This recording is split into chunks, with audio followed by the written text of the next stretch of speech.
Hello, good afternoon. Can you hear me? Yes, good afternoon, sir. Excellent, excellent. Good afternoon, we can hear you. Yeah, good afternoon. Right.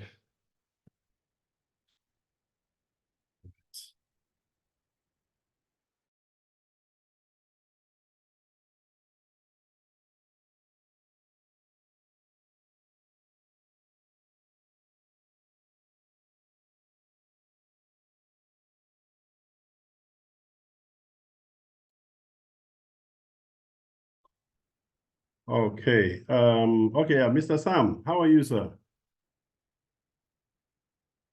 Fine, sir. Okay, great. Okay, I saw you sent in. Okay, there's a message. This. Okay. Oh, okay. I think what will happen is I perhaps just That will just be after your presentation. You understand? come again. I said that will just be addressed. That should be addressed after your Yeah, I presentation. know. In fact, the issue is that the environment that will contain records, what I will just do is I'll probably drive some of these reports from where there are data and perhaps share them with you after the session. All right, all right. We've seen them. Okay. Right. So let me know when we can kick off, please.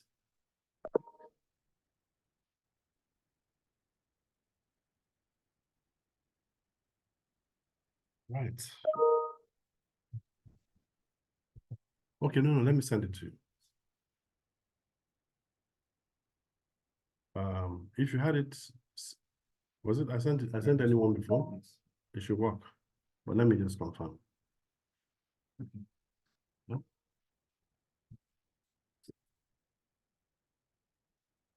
No, that's the event of yesterday. Let me send this to you.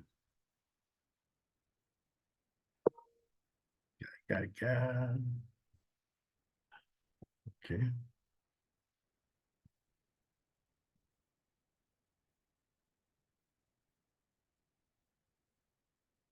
There you go.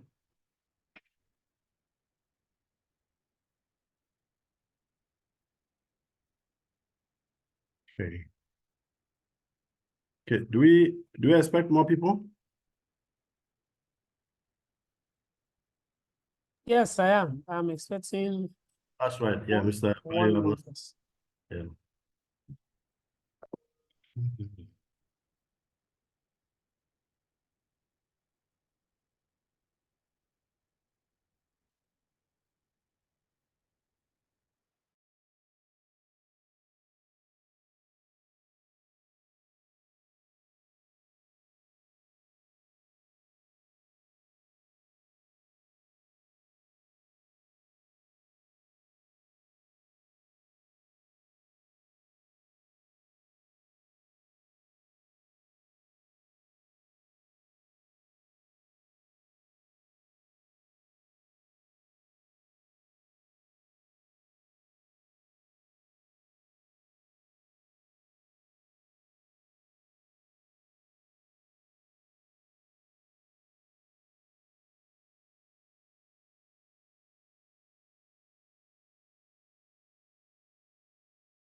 So, Mr. Amos, please, you can go ahead.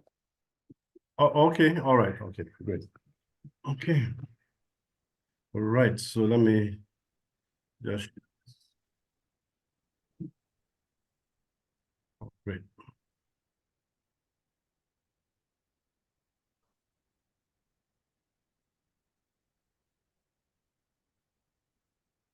What's this? Gosh.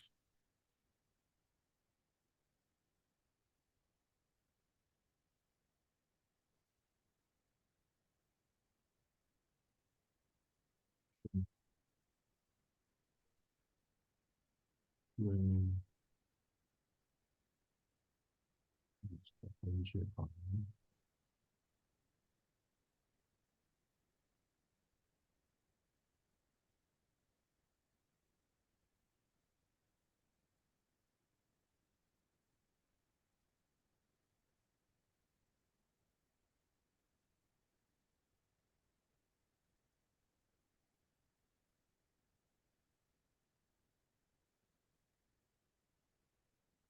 Okay.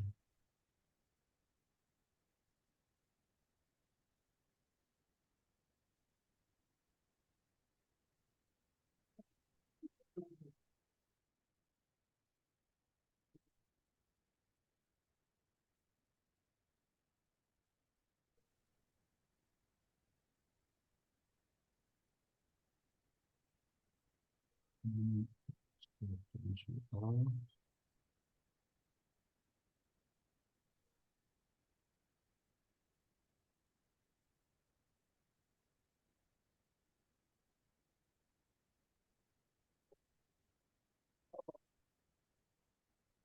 So Moses, I guess the training portal is available, right?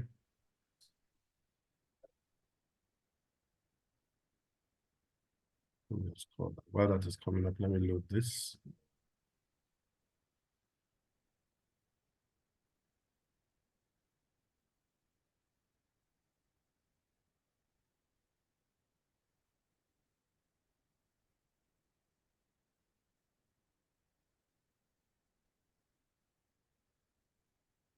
Sorry, good morning. Rather, it's afternoon. Right, good afternoon, sirs. Yes, good afternoon, sir. Great. Let me just have a rundown of what happens from the Cloud Integra. First is that Cloud Integra has a back office. It has, of course, a couple of modules depending on what the organization does. And we've got the module for back office, got the module for the clients, as well as the client's additional channel from the mobile. And I want to just have a rundown of that first before I get into the main application. Earlier in the day, I remember earlier in the day, I actually just did like a full, I had to just fund an account that I could have used for this purpose. But what I just did was to go ahead and do all those things. So I captured some screens that I'm going to share here. But then the whole idea is that before the mobile was actually added, we had to look at a couple of things. And that has to do with order booking and cancellation, market insights, portfolio, and of course, additional some essence of security that we had to contain, and some privacy issues that were also taken care of prior to when we say we want to go live with it. And the corporate disciplines, we had to, like, of course, advise clients that placing a mobile on your activity in this era is almost like you actually identifying with the speed of the market, because before now, this market was rather slower.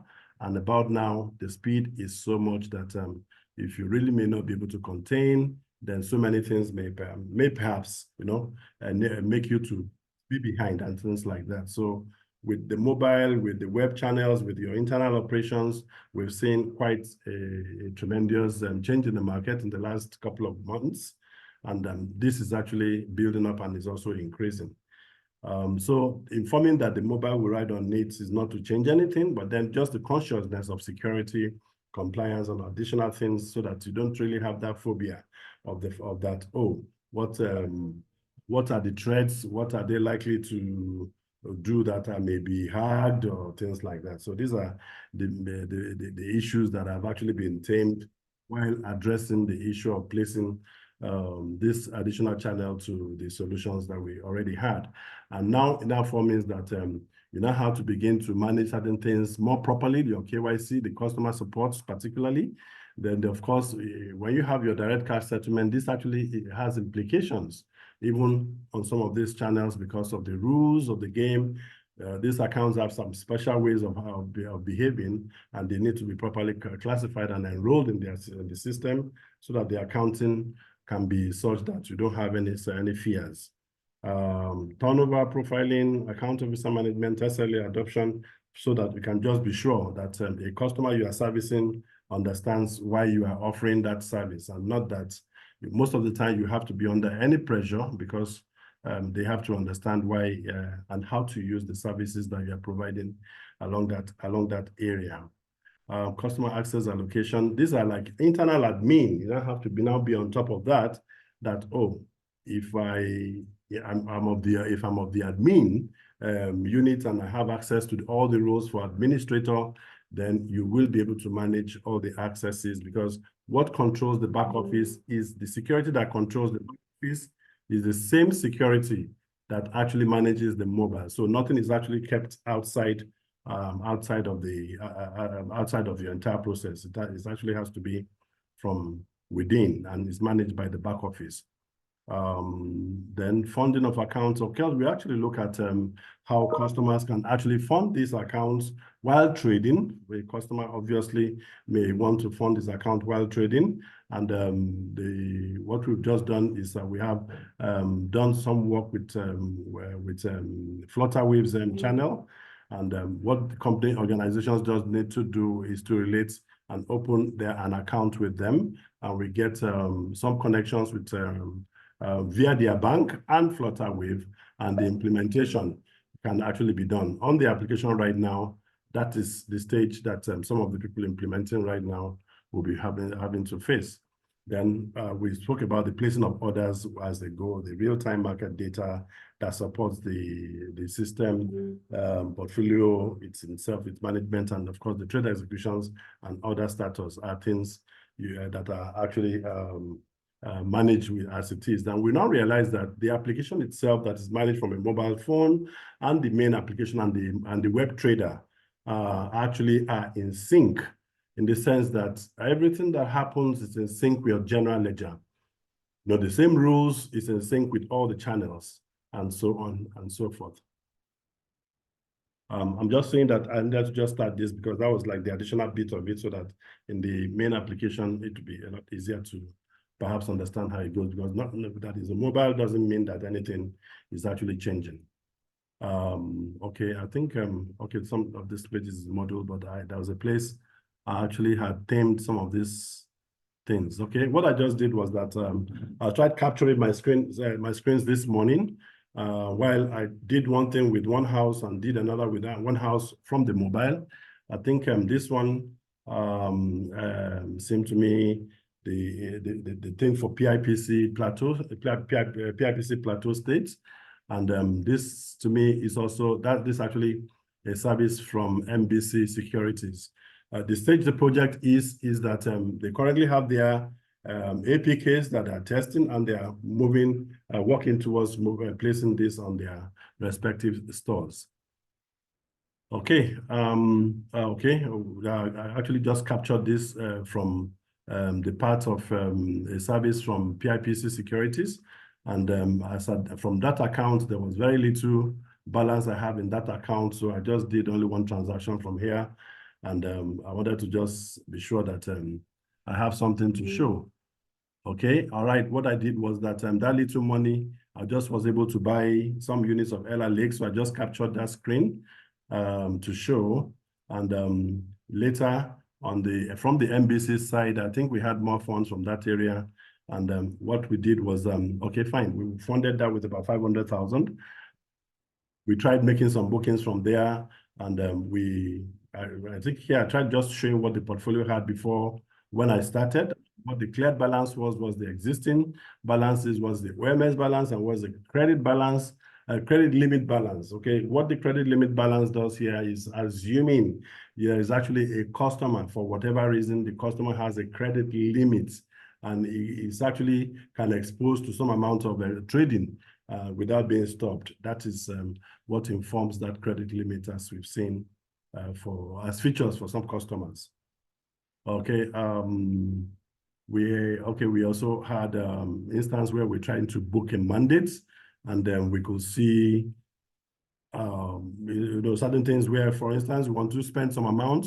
There's something we call the funds to volume estimation, and the funds to volume estimation can allow you to state how much you want to spend, and the system, based on the current market, can determine the volume at that point in time, and the person can actually will be able to place his mandates and can confirm that. And once that is confirmed, that can turn to a likely trade and all that. Okay, we did some for some other volumes for that. Okay, that here I tried sharing. Sorry, please. I tried sharing something here about the various types of order sessions that the customer can that you can pick, whether it's limits or whether it is market price, or and when you get to these other areas, you can pick whether it's day session, go till that, and all that, just as it were, from the specifications of normal fix, as it were. So we just captured that this morning because we wanted like something that we can see as at that point. And of course, as soon as all these are done, things relating to that customer in terms of notifications, his contract notes, his mandates are all electronically documented, and in his email box, he has all those evidence, and your accounting is complete. A few minutes ago, the market just closed, barely 15 minutes now. Is it up to 15 minutes? About 15 minutes now. And we can boldly say that at this time, we really don't have any special exercise for any human being, because the entire job within the market time and its market closure, what customers just need to know after market is to reconcile, and that is how they just tidy up, and then they can have their day wrapped up. So I just wanted to share this as a start on.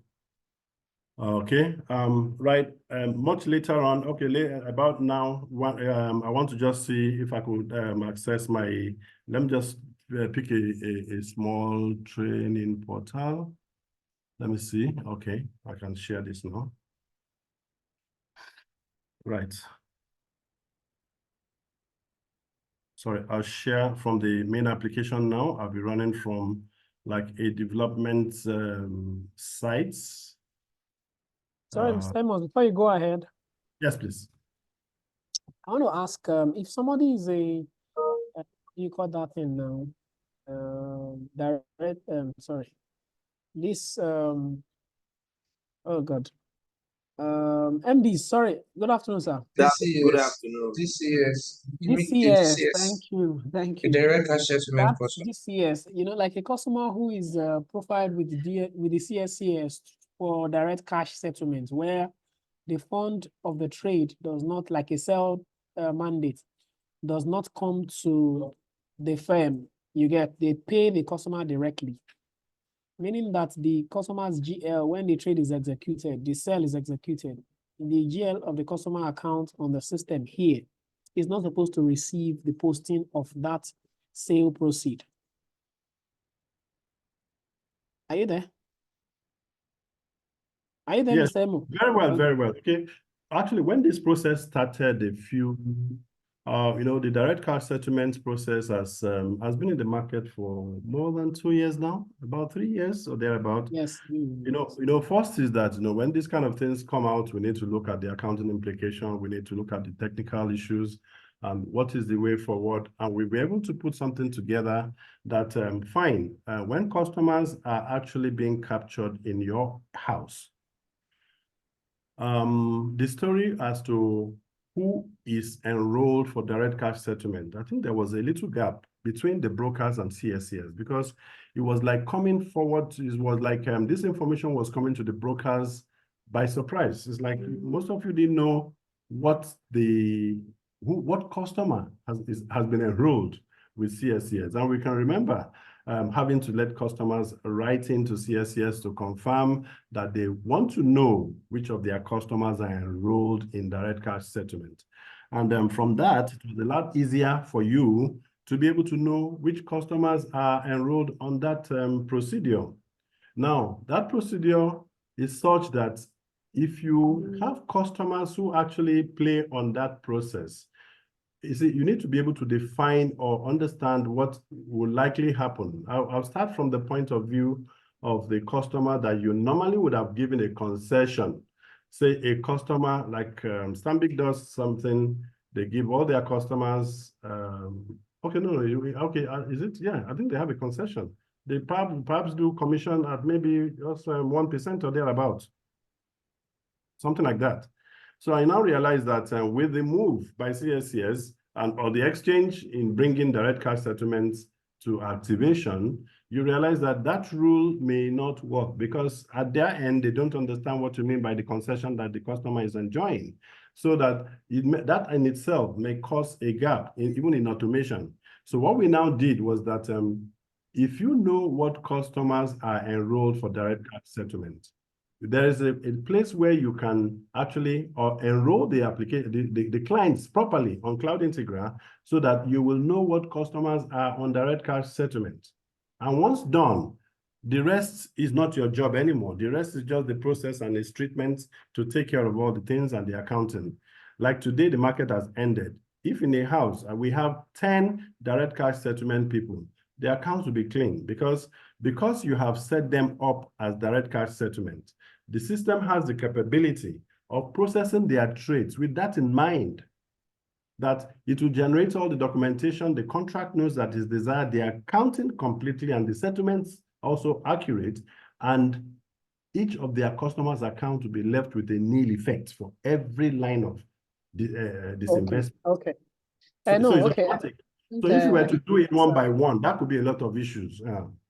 Okay, no. I'm not expecting one by one. Like, for example, with the process they have currently, it's not done one by one.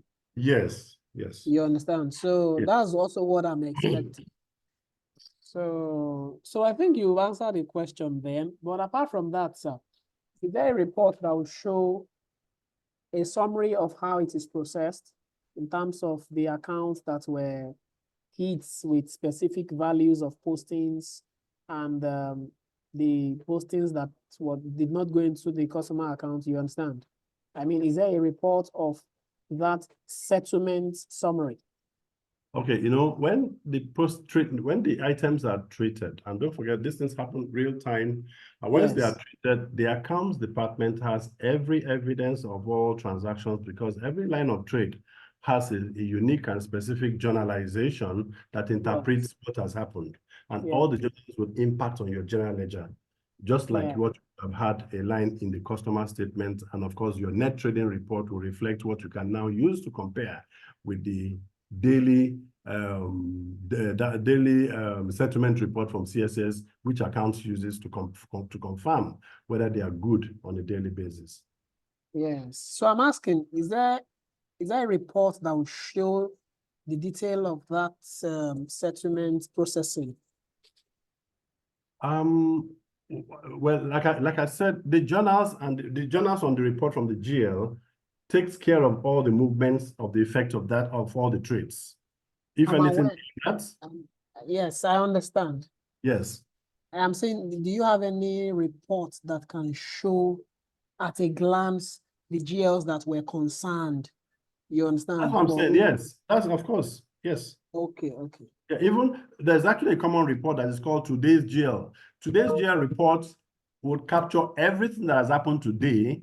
And in fact, that's even what you have to do before the accounts people will not need to send them for to evaluate. I mean, to kind of accept them for authorization into the GL. Okay, something that can be used to reconcile the CSCS. That's the bank statement and all the activity heads and all the account heads. Yes. Okay.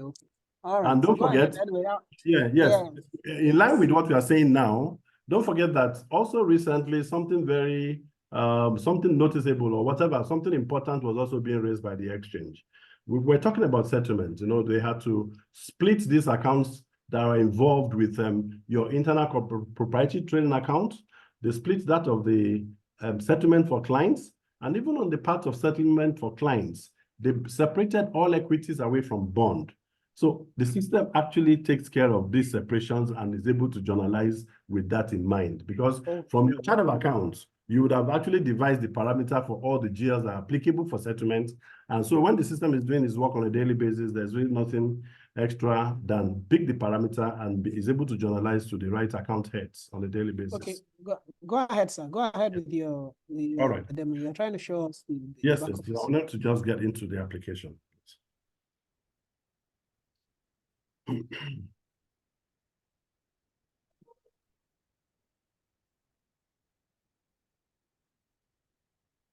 Yeah.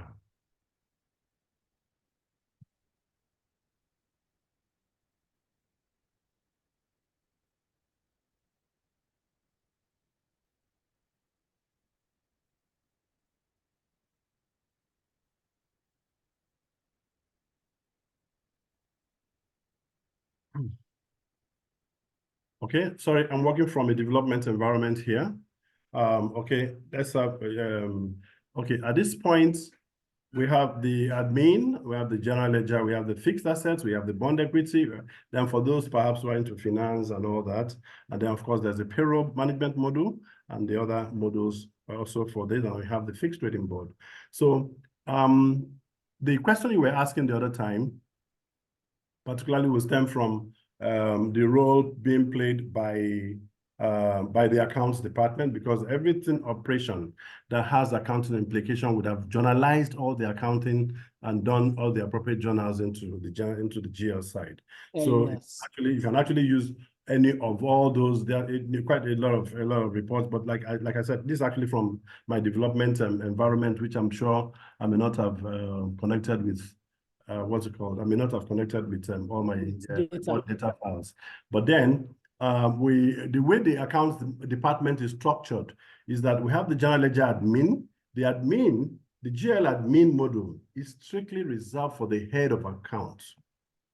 In organizations where there is a head of accounts and there are other account officers, the role of the GL admin is that he totally oversees and is responsible for the final financial reporting. So, and of course, if he has to do any authorizations or moving things into the final listen to produce final accounts, that's his sole responsibility. If he delegates it, it's a different thing altogether. But then that's why all those set of roles have been put under the chart of account management, for instance. Not just anybody can create a new account head and things like that. And so all those things have been bundled under what we call the general ledger admin. And the next is that, any other account officers are able to work under what we call the GL operations. An accountant can raise a journal, a single, whether multiple journals and what have you, and they can post, they can edit, and they can actually do what we call the GL receipting, the GL PVs, and all documentations are internal to the system, and you can print all documentation. Then there's also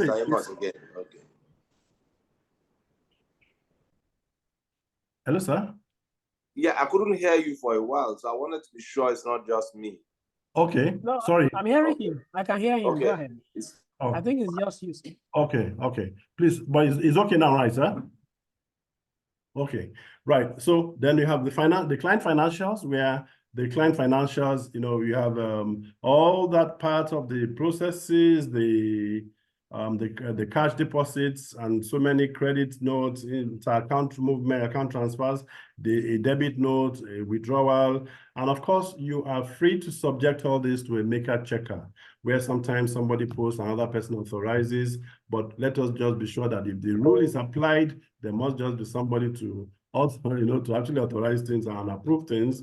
Otherwise, that can create another bottleneck, and that can slow down a lot of work, even at the point of withdrawal. Particularly, you put this where there's a lot of risk. And where is the risk? Most of the time, it's actually where an account is getting credit. Or, imagine an account has been there for about 2 years, and all of a sudden today it's just suddenly taking a value of about 5 million. Or even for that, the system would have actually triggered an exception report, which would have informed whatever email that you give to the application for such compliance notifications anyway. And of course, in that email, several other things in the application does get triggered, and of course, informs the compliance unit in those areas. Of course, the credit note is also key, because sometimes if you don't use the receipt, there's another arm, the credit. So we have done something that the maker checker was under only the receipt. So people now felt because they had a slowdown in one person or two not authorizing receipts as and when due, and they want the credit in the customer's account because they have to trade quickly, but then they had to now abandon using receipt and they were now using credit notes. So we had to cover by maker checker for all of it. If the policy or rule is to be set, then that will be active for all of them. If it is not, then it will be bare, as it's just normal that you post and can get going with that. That's for the GL. The system remains what I'm sure you may have known before now. And under the bond equity is actually now more about what actually the entire operation is. Now, under the bond equity, the only difference might just be that maybe in the present market, so many things have now become almost obsolete, but not so many manual things are happening any longer. Once those initial things have been preset, system takes over. Is it in terms of business rule? Is it in terms of an activity? You know, and the business rule actually now runs alongside the actual transactions for what you can possibly get on a day. Under the account maintenance, you know, quite a lot, you know, you can do your account opening, the bank. Okay, like I mentioned, the customer bank update, the direct cash settlement directly impacts on this update. You understand? The direct cash settlement directly impacts on this update. So that's why when the accounts are updated and their business account details have been captured, that's also the place where you can actually update for the enrollment of direct cash settlements and the likes and all that. The other things are just some other critical things, that the rate changes, if there are concessions to be changed, and some other requirements and all that. Lien updates and several other things, the status clearing and all that within the So one more a question, please, Mr. Yes, Amos. please. Yes, please. I hope you have I presume you should have anyway, but let me just ask. I hope you have provision for creating customer groups and applying rules on them, especially fee rules, discount rules. Is that what I called concession or what? I think so. Yes. I think Yeah, that's concessions are unique. You know, I started with that sometimes, especially when some of these customers are involved with direct cash settlement. And I said, these rules might conflict with what is being operated from CSCS, and that you need to be mindful when you are giving out those rules. Because if the rule is different from what you are paying the client, and the direct cash settlement has ignored it because in their own house, they may not understand what you have done with the client. And that's where I mentioned that at that time. So the business rule is key that you need to update for whatever is the agreement, especially the PFAs. You know, I don't know whether their rates are come up now, but then it's usually such almost very ridiculous because they believe they do volumes and things like that. So Mr. Amos, good afternoon. Yes, sir. Yeah, good afternoon, sir. A quick one. With DCS clients, does your system, because, you know, if you are a DCS client, in which case monies are paid directly to you when you do a sales. If you are on the fixed board and you are trading by yourself, will the system recognize that and probably object to give you that role? Or is something we have to do manually? I mean, for example, if I have a TCS client and he wants to at one point become, he wants to start trading on his own, I have access to the online trading. Okay. Is there a way the system can highlight that and make sure we remove him from DCS? Okay. That question, let me just do something here to highlight what to expect from there, sir. Can you still see my screen? Yes, we can. Go ahead. Yeah, I'm trying to log in as a client somewhere. I'm sure I've changed the screen. I don't know whether it has changed on the. It has changed. You can go ahead. Thank you very much. Because I'm also a client somewhere. The question we've just raised now, I want to just see how I can get in there and share some stuff. So like here, this is my typical portfolio somewhere in MBC. And this is what you have just asked. Take for instance, okay, in fact, you can see today, most of these mandates, you can see BM, I didn't sell, it was only buy. The M there is reflecting that all these mandates came from a mobile app. Then I also did a few using the web channel. That's this particular web channel.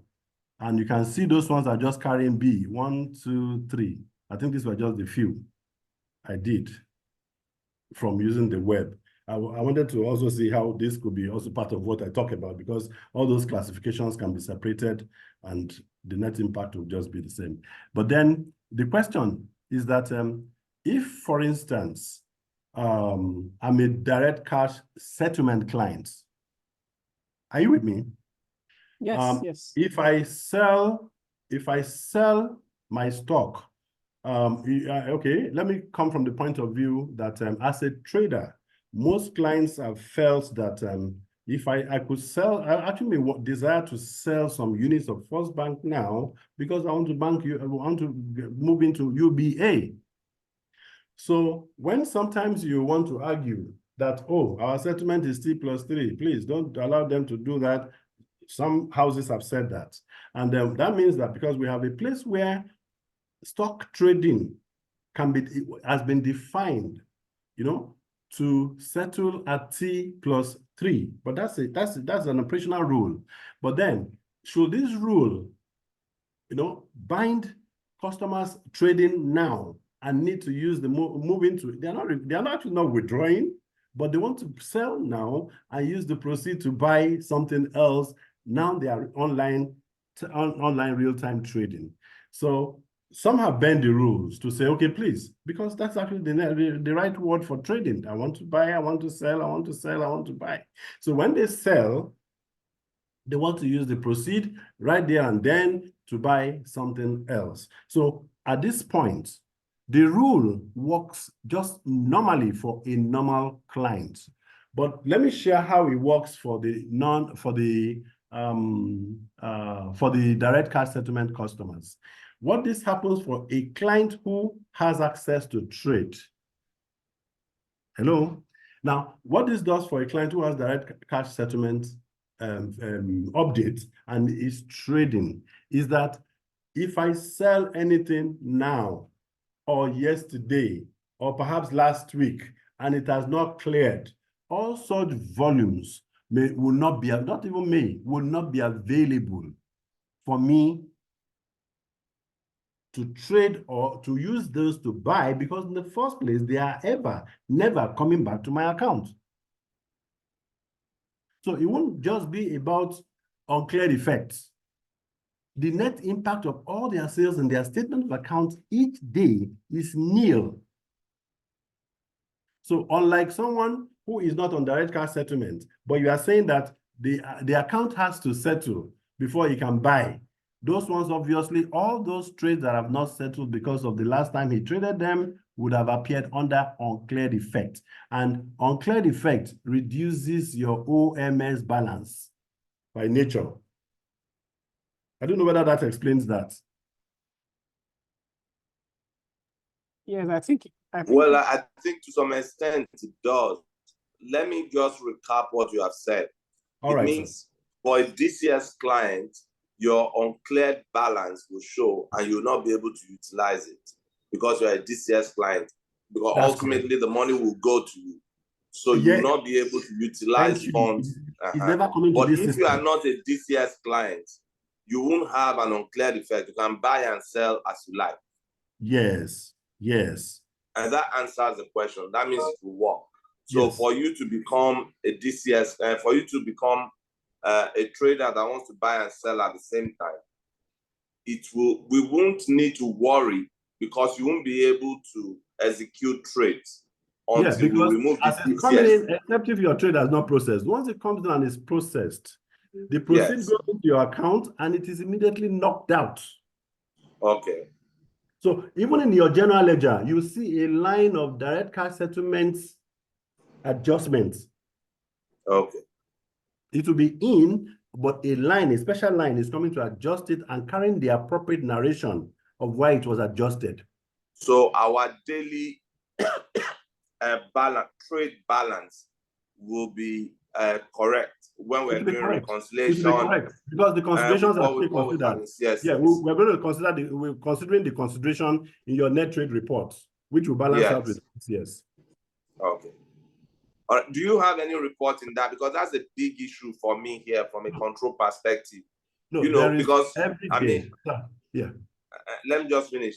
Because for me, stockbroking, one of the biggest issues with most brokers who manage houses that they don't get right is that accounting treatment.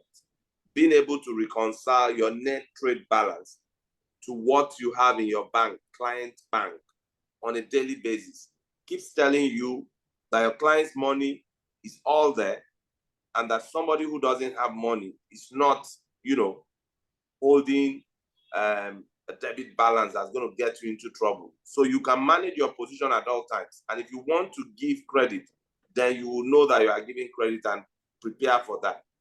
So do we have a report?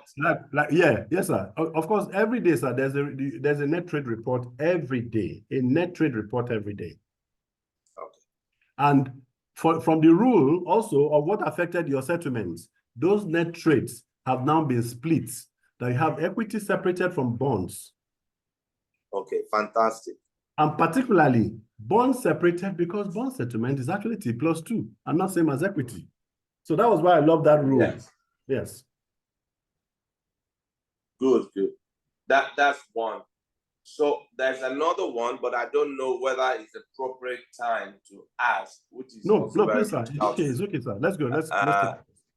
All right. So I also wanted to know, because one of the biggest challenge I've had with my colleagues in terms of reports, we've automated for a long time, but we still have this challenge, which is that when reports are due, a lot of things are still done outside of a system.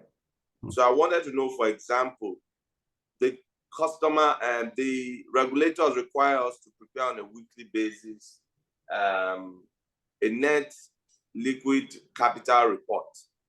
Is this something that the system can generate once they've done all the postings? Yes. Sorry, please. Let me.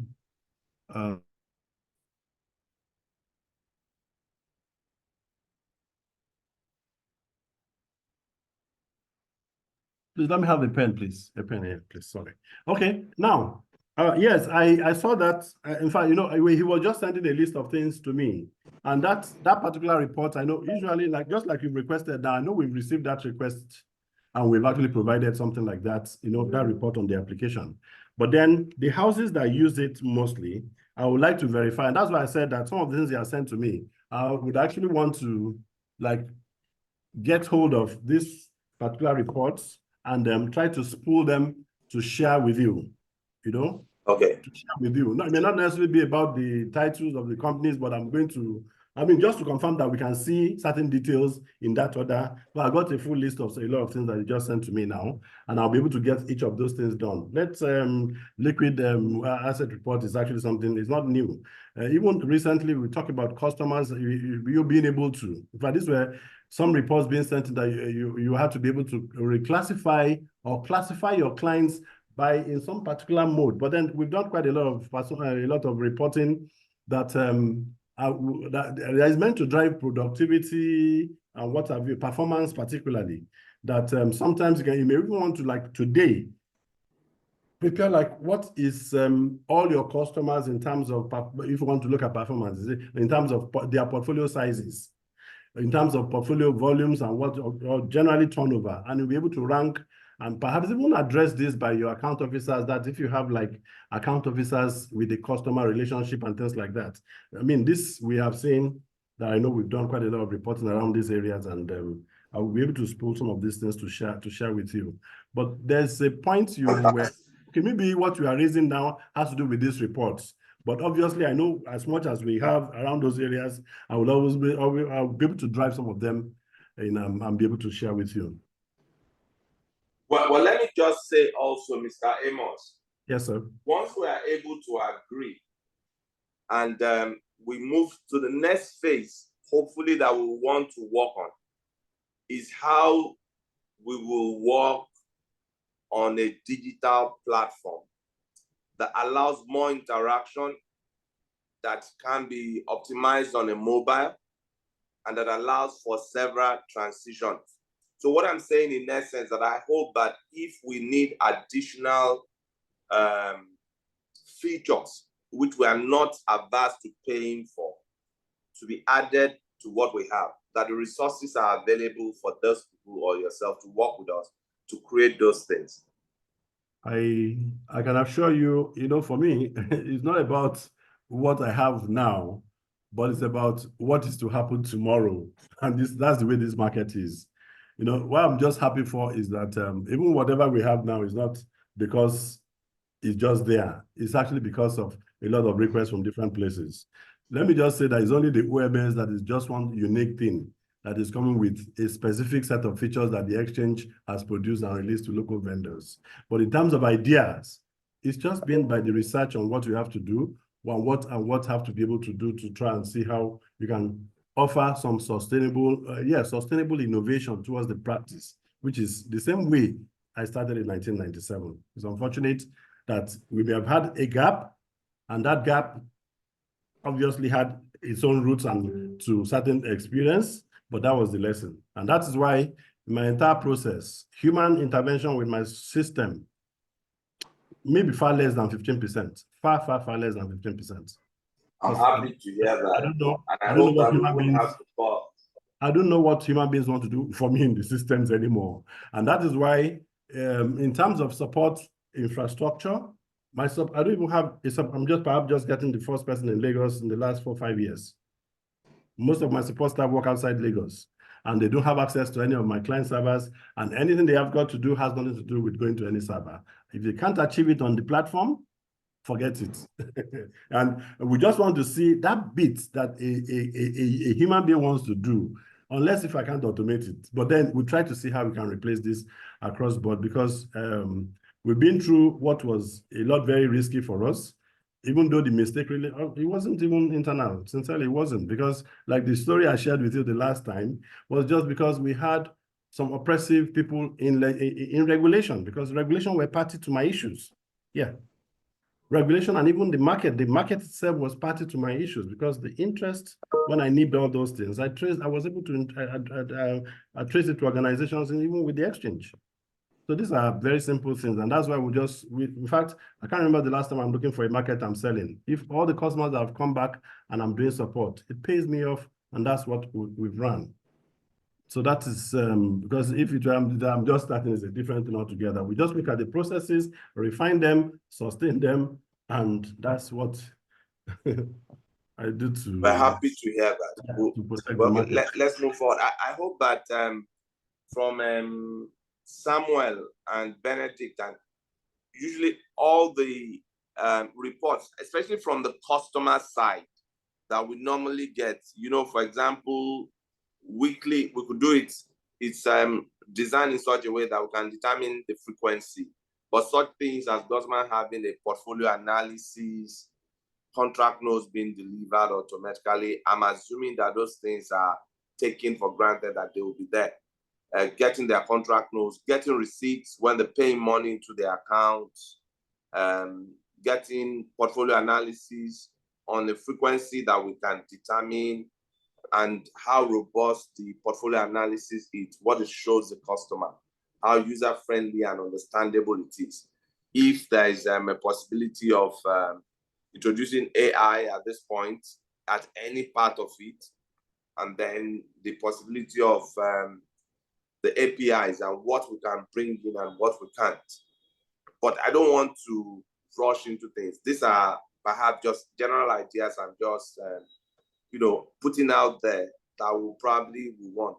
That's the second part. I mean, the first part, I'm assuming that they will be there. I mean, because these are basic things that we see in most other frankly, yes, sir.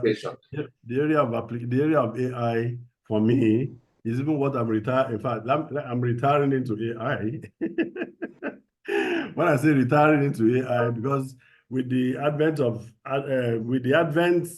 the developments and advances I've seen in AI, it's like I'm just starting work, and I'm happy to just say that I've just concluded my program with the University of Austin in the area of artificial intelligence and machine learning. But for the market, it's a brand new deal and process going forward, and that is to say that not only about that for now, but then we are to look at this, how this marry.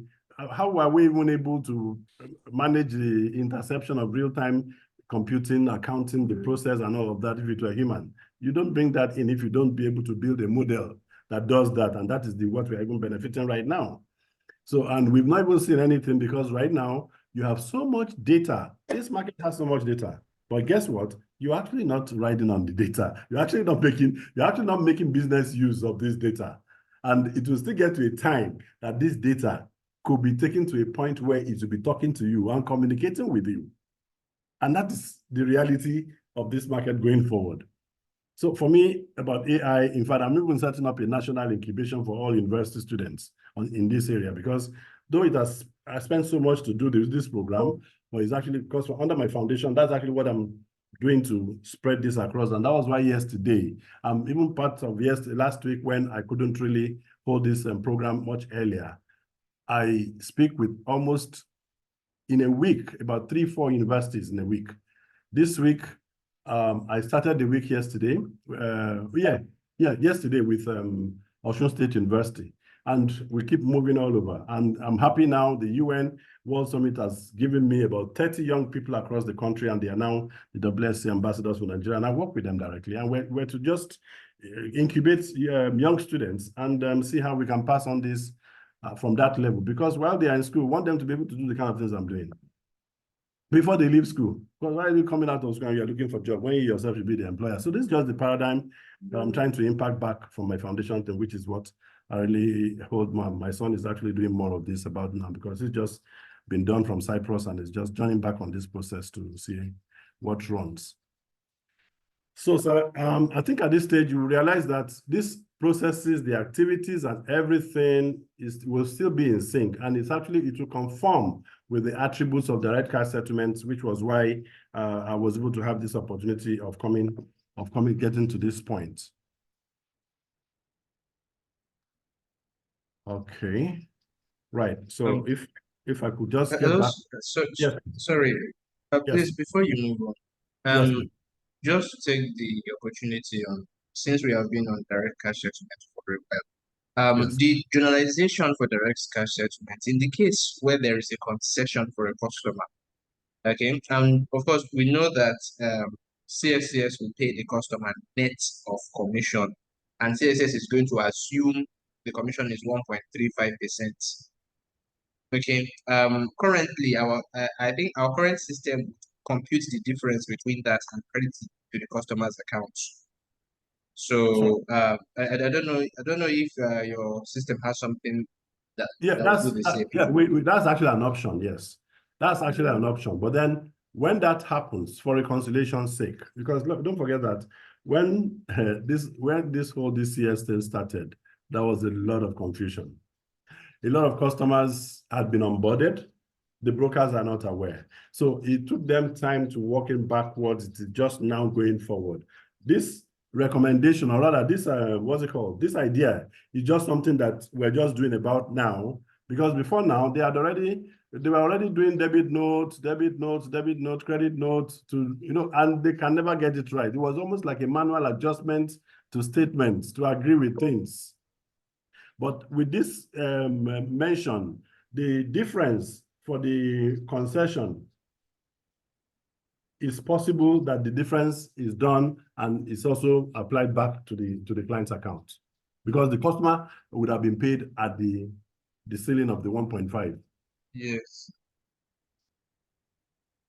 Okay, so it's something that will be implemented down the road. It's not Yes. ready out of the No. box. That's what I'm saying. No, at this time, we've come to terms with that reality that can be done, because if the client was on the concession and the, what's it called? Because two things can happen. The client, if he was on the concession and the direct cash settlement matter happens, there might be that you want to consider concession not to work the same way, or no, that's the rule on the concession not to work the same way. Or, Sorry, what do you mean by concession? When you say concession? okay, I'm talking about, okay, like for instance, concession, I'm talking about like the 1.35 now, perhaps we want to charge the customer at 1%. Yes. Okay, go ahead. So if you are giving the customer at 1%, 1% is the concession I'm talking, which will happen whether on the buy side of transaction or the sell side of transaction. Both Anything can sides. happen. So the management, since direct cash settlement will happen at the sell side. So this is also something that, and of course the concession. Okay, but currently, Mr. Amos, currently, yes. how do you treat it in your system?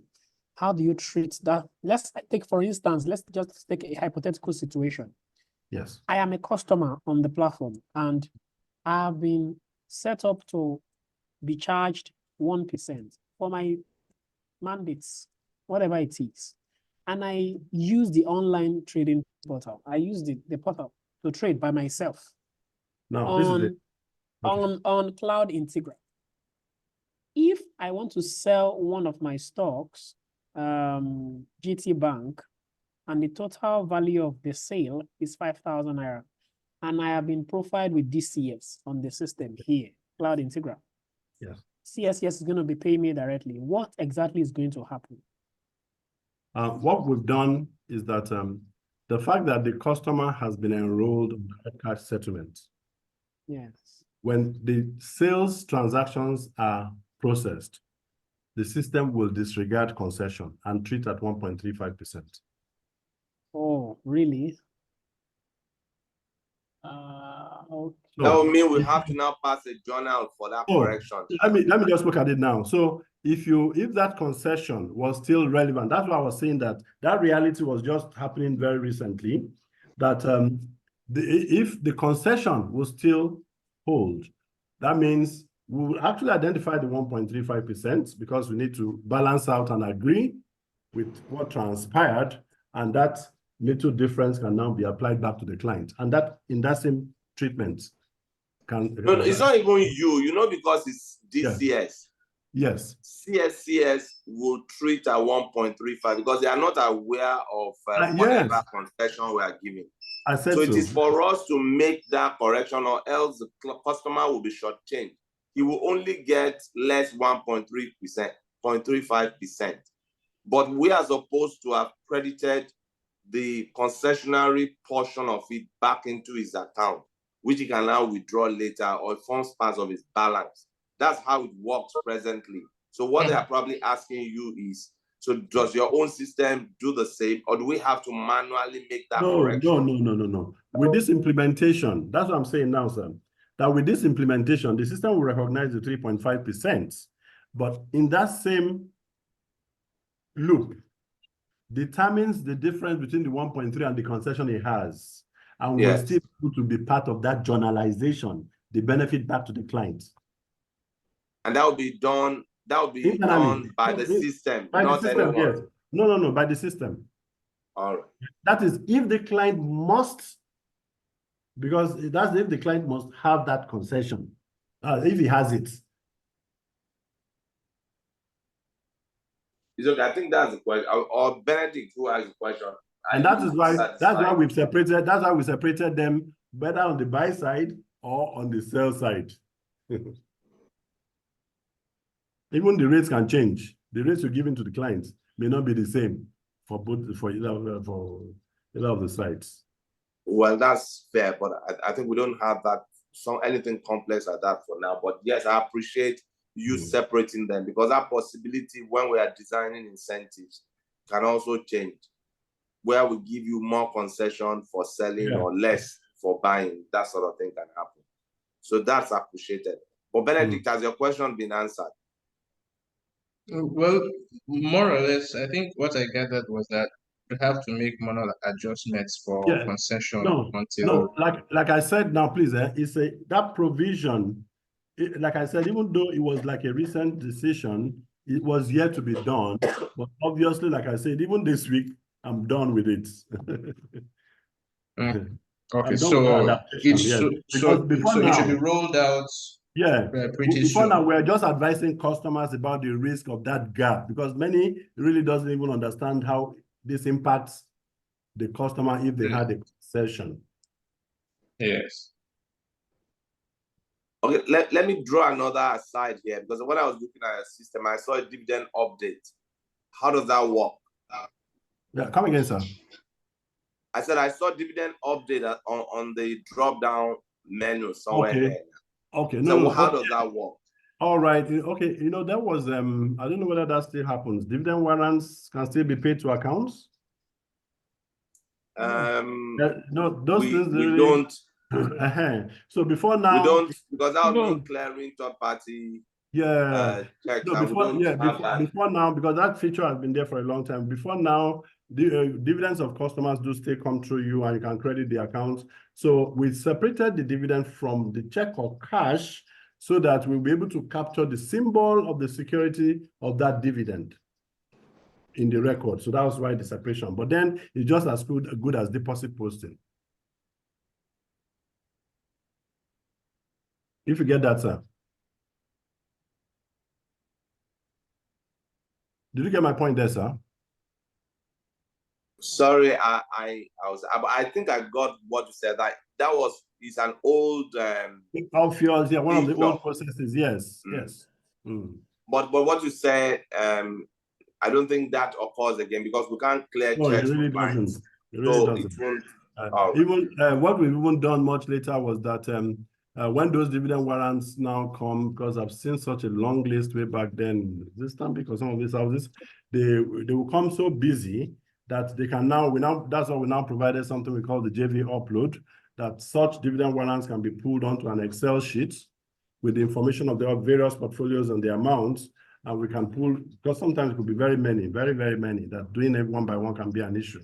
So we could just build up a JV upload file, and the accountant can upload them, and that goes into the customer's account accordingly. That is, if such was but then about now, these things are getting to the accounts of the various investors directly, electronically. Directly. No, that won't work. We don't even want that, because it's going to create complications for us from a legal point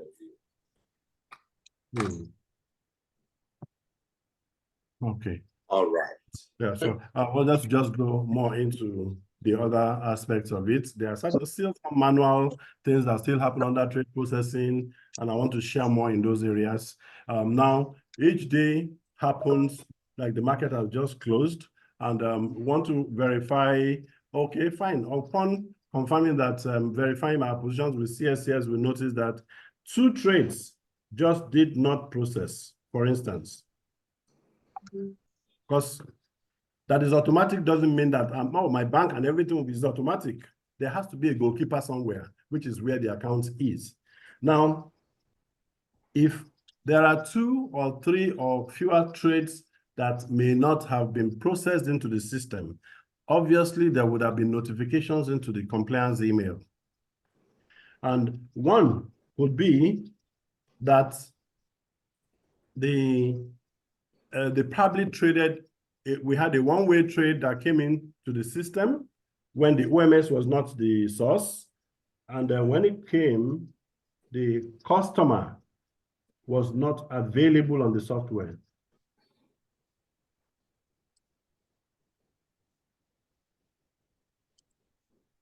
So it will set it aside through an exception. And you follow that to know that, yes, this so-so account was traded either via your XGen or via being on the floor or somehow. There is no way that could happen if you're on the OMS. So once it comes in, it will receive the information, but it will escalate it So the only thing you do when that happens is for the operations units to go to open the account. But don't forget that the account may have been opened. Maybe the account just that it exists, but it does not just have a CSCS number that it could have seen to match and process. So either way, account has to be opened. If you have done so that same day, then there's an AI feature that takes it back and goes to the trade processing model to say that this account some time ago failed processing. The account has been opened. You don't need to be involved with the processing anymore.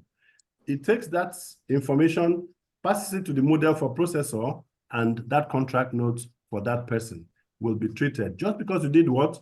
Just because you now created the account. So that's possibility is there. Or it could have been a symbol that may just not be that for some reason this symbol was not there in the system. All you just need to do is to set up the symbol, and for that, doing that single activity. But please, you must be doing it on that same trade date. Because it is believed that if you don't do it on that day, and perhaps you are doing it like a day or two after, assuming you are that house that you don't bother about whether my day balanced or not. We have told the system, please don't implement that process, because someone may have gone to post that transaction because he finds it that it was missing and would have done it using manual method. So if the system had gone to trigger itself to use the effect of AI to process, you may end up having a duplicating effect for that same transaction. Bearing in mind that the unique tickets for every trade on the OMS may be different from where you got the source of what we are posting manually. And that will be the basis for why the duplication can happen. So to avoid that, we say, system, if it is not that same day, don't process yours automatic. Let human activity execute the process.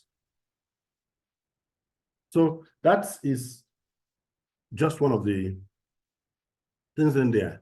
And then to process, we have the same format that you had before, many numerous options depending on where the source of your trade file is. Now, where you have some trade file, you get them, you have up to about 20. Ask questions, don't assume anything. Sir?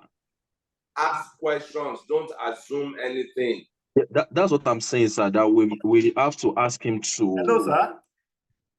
Can you hear me now? Someone let him ask the question. Let Amos answer himself. Is my voice okay? Is my voice okay? Okay, yeah. Yes, we can hear you now. I think you are off for a minute or two. Yeah, my internet actually swapped. So I have to move from either TZT to Swift. I have to use like 3 or 4 internets here now. Okay. All right. So maybe I can take some questions, and like I said, some reports I may have to try to look at the list and do some dry runs from some places and share back access.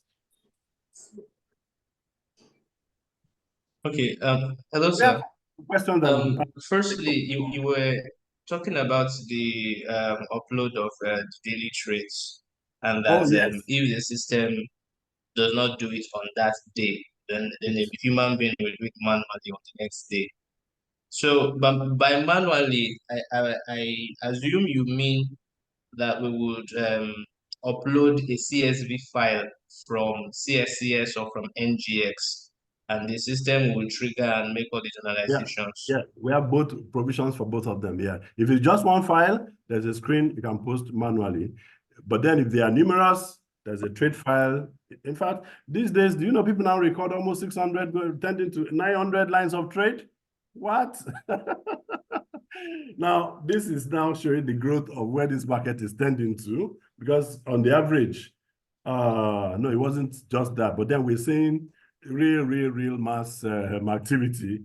That's lines of trade per day now. But then that's why for anyone doing that and not using OMS, where the OMS would have done it real time, it would be some some tough work. But even at that, if you put that in an Excel file, it's just a short period for it to just wait and it will have it processed. It does not matter. But it would have just been nice that it's happening and it's being processed. And when you close about now, there's nothing to do again. It's just reconciliation time, and I'm done to close my day. Oh, okay. So manual, by but the owner has both. by the CSV. OMS. Yes, sir. I'm sorry. By OMS, I mean like if a broker executes the trade on Extreme or on Extreme, I assume Cloud Integra is still going to process the journalization immediately because it should be connected. Oh, it's immediately. That's all that. Is that how it works on your side? All that is. All that is in. That's a given. That's Okay. a given process, because once it's your own OMS, whether it doesn't matter where you are doing it, all your trades will come in as Woodland for processing. So it's a central market. Yes. Oh, all right. Okay. Okay. So there's another question I'm going to ask. Although I think one of my colleagues will probably have brought it up again, but it's on the issue of daily or weekly or other periodic reports that we need to submit to regulators. Like like my colleagues or they can list the name of the daily reports that we have to send, and that we need to pull the information from our information system. So like information containing the daily trade activities by customers, and maybe at a particular threshold, if the trade is over 100,000 units, and we need to do a major deal report. So if most of these reports are available, that would be great. But you already mentioned the fact that even if they're not available, you are always looking to incorporate all these things into the software as it becomes apparent that it is necessary. So what I was going to ask would be that would you happen to have a read-only endpoint, so such that somebody with Excel or another software for visualization can pull read-only data in real time and make his own reports, his own dashboard on Excel that will be taking data from the database? Do you have something like that? Sorry, all our reports are such that all reports will default to Crystal Report business objects, and all reports on Cloud Integra are downloadable. If that's what you mean. Okay. Sorry, but you said that downloadable. Yes. No, I'm not just I'm not just talking about downloadable, because I'm saying that if, for example, we need a major deal report, which is all units, 500,000 certain units. information for 500,000 units and above, and Cloud Integra doesn't come built in with that report. Okay, so while I will probably be able to download the entire trade activity for the day and sort it out in Excel, and repeat that every day, that may be a bit tedious. So, what could be like a workable alternative until that kind of report will get implemented will be if we can do a real-time connection between the database and a data analyzer like Excel, and then we can just put a rule on Excel to take certain endpoints of data and format it in the way we want. I get you. I mean, it can just be unidirectional. I get you. We'll It have can a just be connection. unidirectional, but it would really help. Yeah, I understand you. It would really help. We will not give you a connection to the database, but like I told you, there is actually no any direction or feature of a report that you're asking us to provide. The worst is that we don't understand. We're asking you what you want, but eventually you get what you want, and that will be there permanently on the application for you to use at any time in future, but not a connectivity to a database. Dashboard, I can understand what I mean. Perhaps you want to visualize data and you want to do some, but the time for that is coming. But for now, there really won't be a handshake with a database for external consumption. Hello? All right. Hello, sir. Please let me ask. Let's take, for example, Hello, Sadiq. yeah, Sorry, I'm here. sorry, Mr. Amos, you were somewhere before Benedict was asking his question about connecting to your database directly from his Excel application. What you were explaining was what would happen if a trade, for any reason whatsoever, does not come into the system as at, after the trading day. Maybe one or two trades are missing. You were trying to explain to us It came the in, process of but the it resolution. came in, but it failed processing. A failed process, exactly. You were trying to explain. So my colleague Sadiq was trying to get that part before you got disconnected. Okay, I So said can that. you just go back? Like for instance, today you have about 117 lines of trade, and I said about Yes. about three trades today failed processing. And first is Yes. that the system should be able to create an exception, which I said your compliance, because the software will expect an email from you, from one of the corporate emails that the company uses, so that he has, if he has things to advise or to recommend or to inform, that's where it triggers, it escalates things into. So, and I said, if three items had failed amongst the 117 in a particular day, say today, you would have found these three as notifications and alerts into compliance. And what it simply means is that it will tell what exactly transpired. Whether I came in and the account, it was a one-way trade and the account was not set up on Integra, so as such, it failed processing. And I explained how you can do to treat the case. That if you go to manage the account, or the account to now become existing, the system has an ability to go back and treat the case for balancing for that day. But that it could also be that it wasn't about the portfolio ID or CSCS or whatever it is, but it could have even been the symbol being traded. So if that was also fixed, the system has the capability of correcting itself for that same day. But that if it's another day that you are trying to create this balancing because on that same day nobody checked or nobody made attempt or efforts to correct, if it's on another day, we have said system don't do that automatic processing, because if it does that, it may have gone to duplicate a manually action that was perhaps done for that purpose. And that's why I shared in that particular instance. Okay, sir. So are you saying there is no implication with us doing the manual implementation by ourselves? Is it with respect to the missing trades that I've just described? Yes. You see, first and foremost, your day has to balance. Is that right? We have to balance the day. Yes. So my discussion was that if you are making that effort to balance and you are doing it on that same day, you are to attack the problem and the problem would sort itself out. That's one. But that if it was not handled that way, and we of course still have to balance that day, assuming it was even like tomorrow or the next day, have to balance. So once you are now discovering today or 2 days after that my day -1 or -2 has not balanced because one trade is missing or 3 trades are missing, and I made an effort to resolve that, you will have to handle it manually. And somebody asked whether there's a provision for CSV, and we said yes. Like in the case of 1, 2, 3 trades, there are not many. You can actually do a CSV and you upload it and the system will process to the respective accounts. Or I use a manual screen where I manually pick the portfolio and I do the necessary information. I use the right date and the system will balance it. That was the discussion around that. So you were now asking whether the manual would have an implication. Was that your question? Yes. My question. Yes. So if this human effort is to correct that and it has been done, I'm trying to see where the issue will be, because in terms of what we have done, whoever does it is known.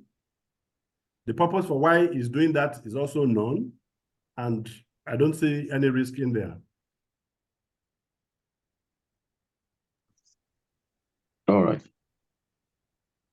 Sorry, please. I would still like you to speak to the compliance aspects more.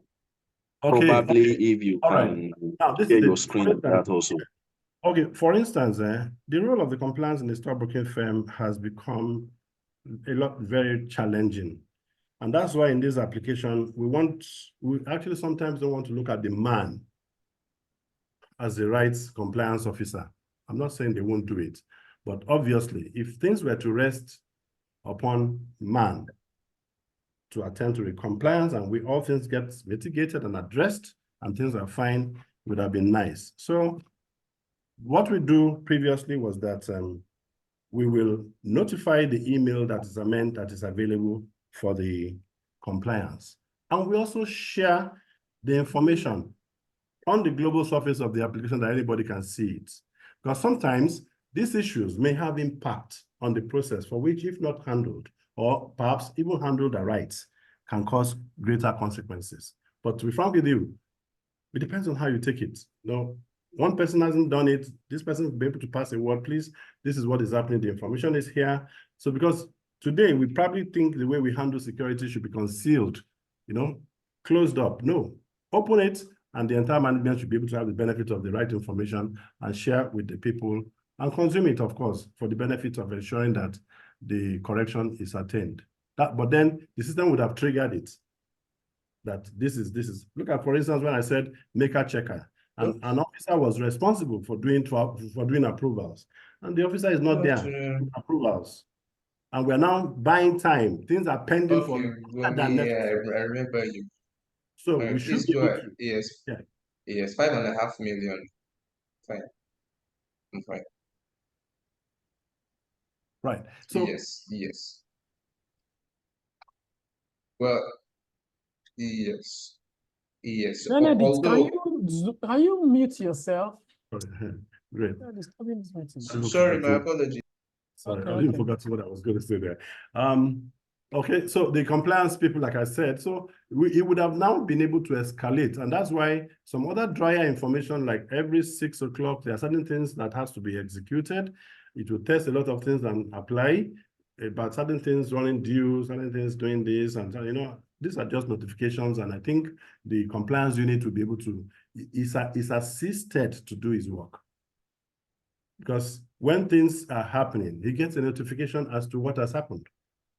For which, if he were to actually be the one, even if you're wearing a police uniform in the house, nobody would even know that you're doing your work. But then because we are assisted, you can actually follow the information, follow the news to where the activities are. Not that we are trying to indict anyone, but they're at least trying to tame things and make them to not have, at least tame them so that they don't escalate beyond the uncontrollable.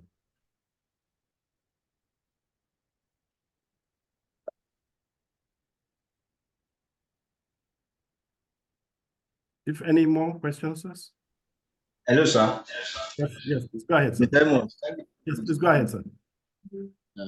I have a couple of questions here that I would like to ask, then, but I will start from the chart of accounts. I don't know if you have shown us the template of the chart of account that goes with the system, but we actually want a very user-friendly chart of accounts that the grouping of the accounts are very, very easy to understand and work with. Because I must tell you that what we currently have, we are not we are not satisfied with what we have currently.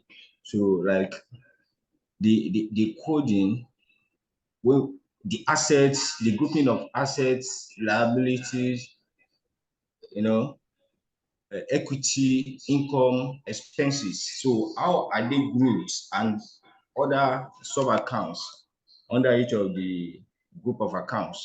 So we want So, you Mr. Amos, you want to see a sample of a chart of account structure? Yes, sir. Could you show the current structure of the chart of accounts you have, like in the template? Oh, sorry.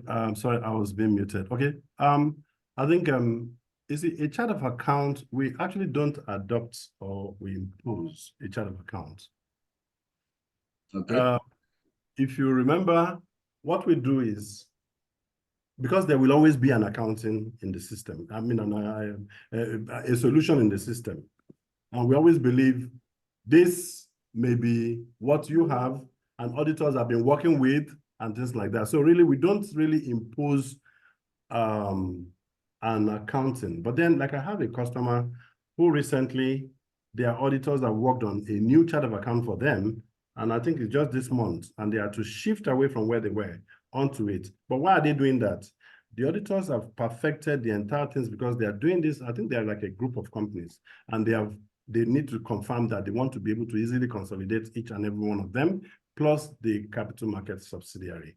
So that being said, they've now come up with some sets of ideas, and we are actually having to be the one to look at the chart of account on ground and put into what the auditors have just advised and provided. So what we have are just the generic assets, liability, revenue, expense. You understand? So, but then, like I will always say that we more respect what you have internally, or perhaps if we're to share what this person is doing, why not? But it has to be like a role being played by the accounting of the house, that this is a good and is a fit for what the vision, the future of the company is. Because quite frankly, the chart of account of the company is actually the structure, the foundation of the business, because you are using it because we understand it as to how it takes care of all the necessary things that that we operate on. So this is the way it is. We could have as also generated and shared, but it's not to say that this may really be like, oh, the best. Quite frankly, each of the customers may have different. Okay, but have different. okay, but sorry, Mr. Emma, can we see the model where the chart of accounts is defined? Is there a provision for importing a chart template? And is there a module where you can see the screen for defining the master account and then also defining the, like the sub account? You understand? Could we just see it? What are the fields available?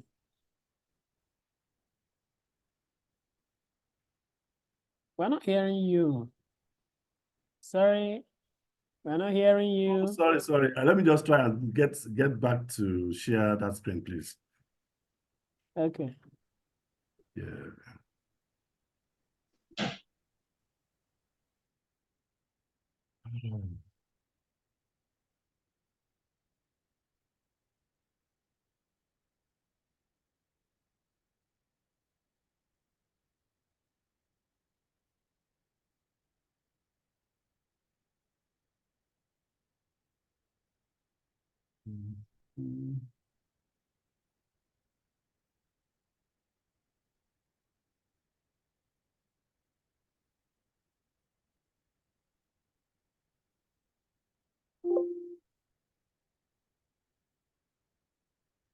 Okay.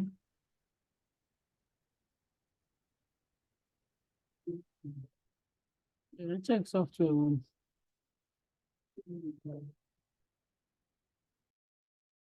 So let me just get back to the model. Okay, let's be out.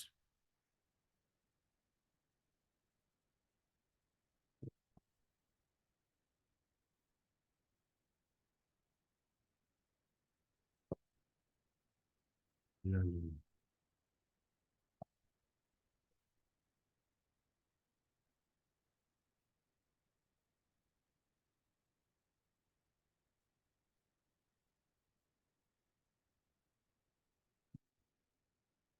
Sure.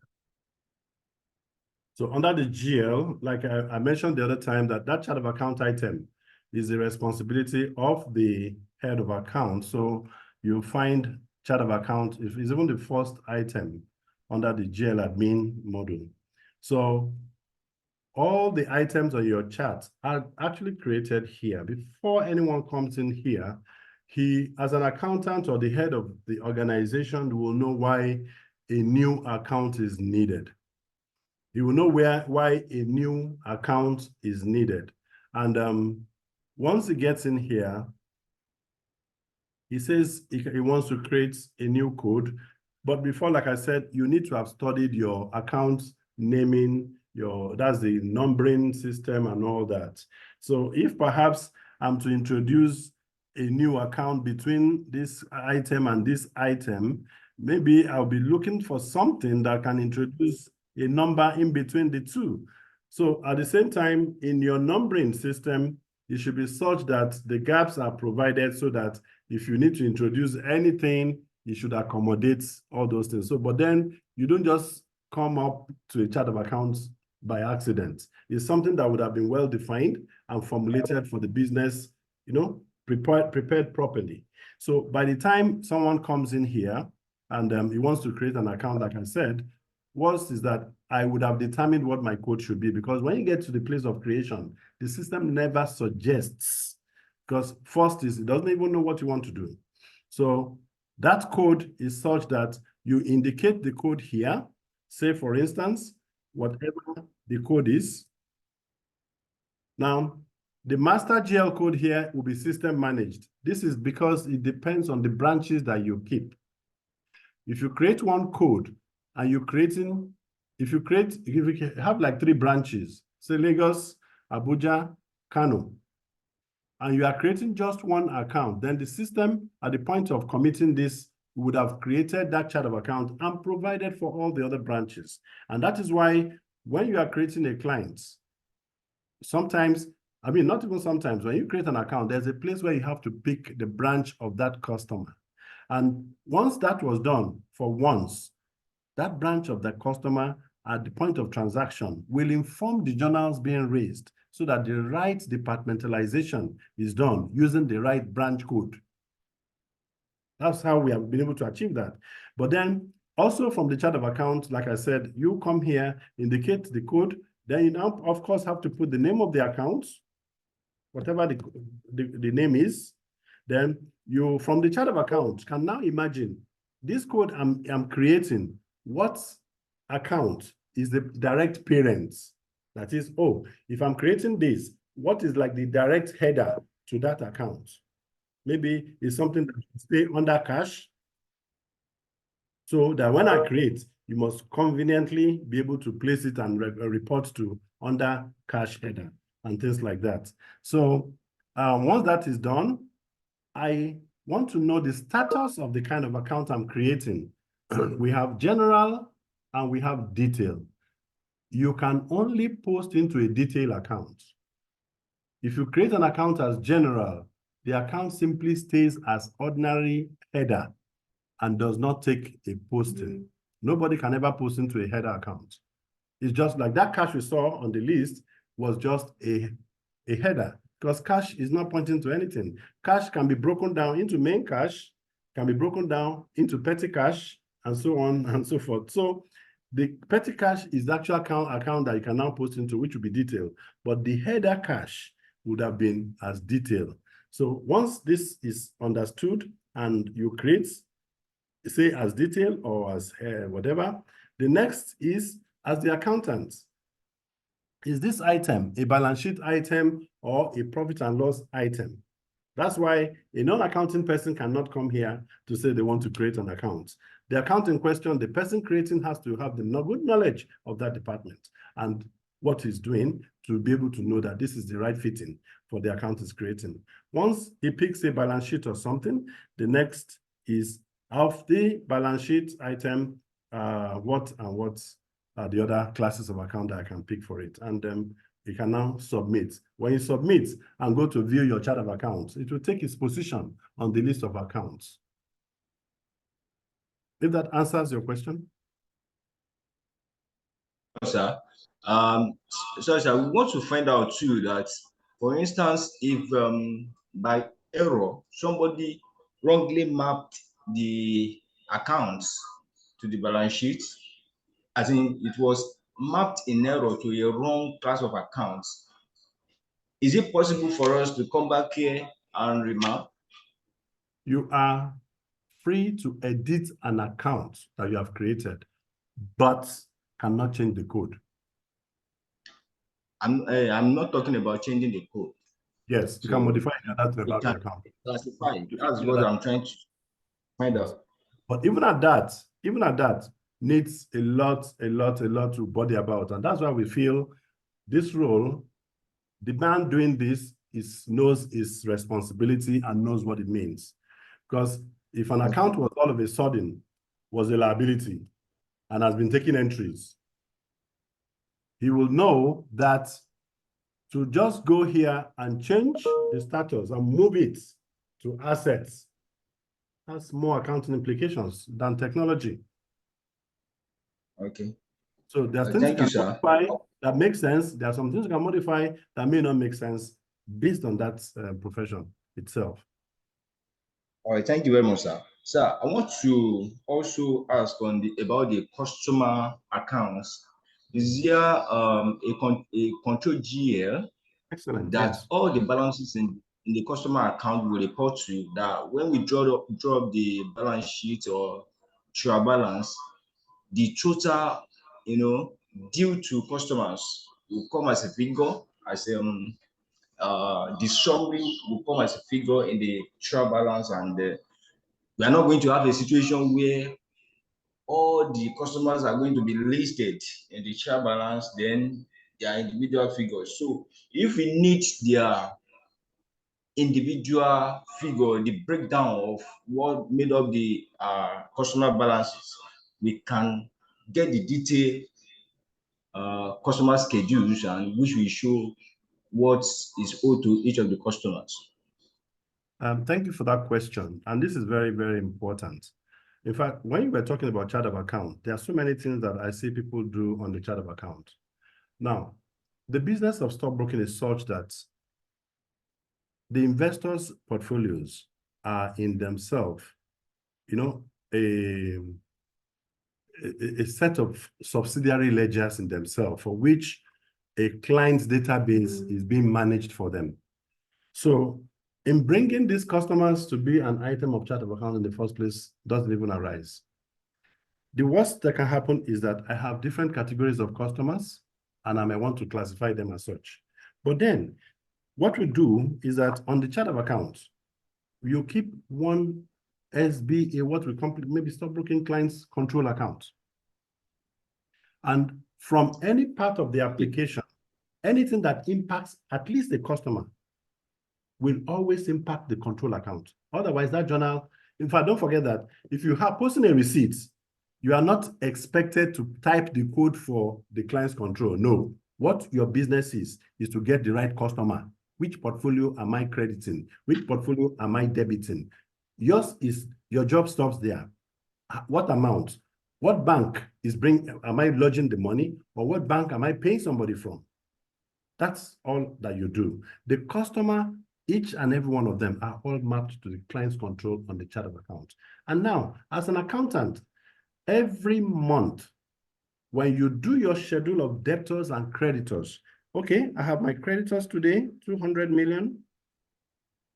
I have my debtors today, 150 million. And the net of this should jive with the client's control on your chart of account. So when you keep this on a monthly basis and I get to my end of year, I can't have sleepless nights, But then, and that is actually what happens, that we're just starting this software implementation. That is actually one nightmare I want addressed. Because if I don't close it at the point of starting, we will not sleep when we get going. So these are some of the very nitty things that have to be addressed at the point of take-on of implementation. That is one. This same thing also happens in your proprietary trading accounts. When you also have a control account, which is just singly there on the chart of account. But then the investment accounts may differ. But guess what? Everything that happens there, whether there are 2, 3 prop accounts or 3, 4 prop accounts and all of that, must all jive with the investment account on the GL. So it's the same, it's just the same thing too. And in determining, okay, which is another line, in determining your gain or loss, which is now the power of the true cost against your actual selling when you are disinvesting. If you determine that and the system is able to manage, it manages your investment, whether your capital gain or loss automatically, and will be right to the best of the information allocated to the system if your costs were right. Because it's going to tell you what the cost is, and it's going to tell you at what point that you are disinvesting, and that is what informs whether it's a gain or what is or it's a loss. And that you can Okay, thank you, sir. When you want to look at the manual determination, you can always query it to confirm that. If anything is suspicious or what have you, like I've seen instances when because of lack of good records, I'm making an attempt to say I have 17,000 units of UBA, but here I am today, I was able to sell 21 units. And you wonder how that was possible because I traded on the XGen. But first, that if it was within the system, you couldn't even be able to make that booking at all because you didn't have that volume. And that is why at the point of starting up, we do what we call CSCS stock position equalization. We harmonize. So a lot is involved in that. Okay, sir. Sir, you mentioned something which is of interest to me too, and that is about the determination of gain on prop trading. So, what are we expected to do from our end? Because, like you mentioned, the system will do the computation, reweigh the average costs of the stocks we are holding, and when we sell, we compare that with our sales process. So, and then determine the gain or loss and post it appropriately. So, we Now, want to know, is there anything that we should be doing from our hands the only thing that you as need to do manually? no, the only thing that you need to do, and of course, Yes, sir. manually or otherwise, manually about when we're doing that is because maybe that perhaps we're not even in place, is that look at 31st December 2023 that just wrapped up. Yes. Or let's even say it's closed because many companies have not audited, many companies have not audited and are able to close their financial year yet. But as I speak, this is the 23rd. I have 7 companies that have closed their financial year. Maybe not audited. That's great. Maybe not audited, but they have closed financial year and they can now go through audits. So where there are any audit adjustments, they can now come and pass it as at the 1st January this year. And that is good. But then what the job is for man to do is that to be sure that what was audited for quoted investment as at 31st December is reliable. Because that position is what has to be set up as at the 1st of January in this new year. If I have 500 million investments in prop account, what are the components that were in it? What price? If we can achieve that as at 1st of January, what I'm saying is that you've got no business to do any other thing than to monitor your gains and losses account, because for every trade you process, the capital gain is automatic. Okay. And you can query any, because it will always tell you that the credit, it will just tell you that your gain or loss account was credited with 15,000. It will tell you that your WACC cost price is XY, and the price that you're selling now is this, and based on that. So if you now want to query your cost price, you can always see a schedule of how you started from January up to that point. I can equate it with the price that is used in the description narration in the GL. You can't miss it. So where the nightmares is where, 31st December, I'm starting a new year. I don't even know what my investment positions are. I'm guessing. And guess what? The system may be realizing spurious capital gain or losses, especially in the case I've just mentioned here, that I had 17,000 units, and I'm selling 21 units. In that instance, we'll just tell the system to keep quiet. It has no competence to determine a gain or loss because there's a major problem first. So the system will be quiet on gain or loss determination in that instance, for it to process your trade for you. But that means there's a problem, because for every line of sale, there must be a gain or loss. No how. I don't know. There will always be. So that will now call for why something has to be investigated. Maybe the 3,000 or 4,000 or more line of trade has been missing in the system, and God knows for how long.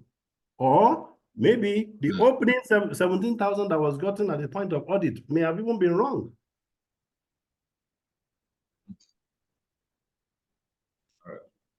So these are the critical things. Opening, your balance in terms of debtors, creditors has to be. But then most places you hear, okay, we are not sure, so I'm not owing any customer. I've heard people say that. No customer is owing me, and we want to start on the plate. And that's not a technology solution. It must be an accounting solution. All right, sir. Thank you, sir. I still want to talk more about the report. Yes. The reporting, I think you have spoken about them, and then if you don't have these templates, we will please appeal to you that you work on them. Sorry, and then any reports that you may have, like, I'm sure you raised some very interesting things about certain Yes. renewal reports and all that. I just want to know what the reports are. If we understand it, we'll add it. If everything on that Integra as reports has been requested, or we've seen things being sent by CSCS for brokers to do, and we are being served, why not? We'll provide it. Okay. Before I leave the scene, I want to ask if it is possible for this system to manage more than one company. Like, if we have a subsidiary that we want to keep record for, can we create another company, on the It's not system? multi-company. Hello, Sorry. sir. No, it's not multi-company. Okay. It must be, All right, if you have a subsidiary, it may just be that Integra has to be considered for that subsidiary, because in the first place, the chart of account for that other business may not be the same, and things like that. So it's just be, but then as a sister company to the parent or what have you, you may now be wanting to know at what level of consolidation you may want to give. And that was why I said, like, this other company that had other companies, they are trying to see how they can harmonize the entire group. And they've come up with, certain harmonization. That's why they are changing the chart of account of the entire group, so that it could be easy for them to do harmonization, but not that they are using one software. And different businesses, different solutions, and they have to just integrate their, ensure they harmonize. Thank you, sir. Thank you very much.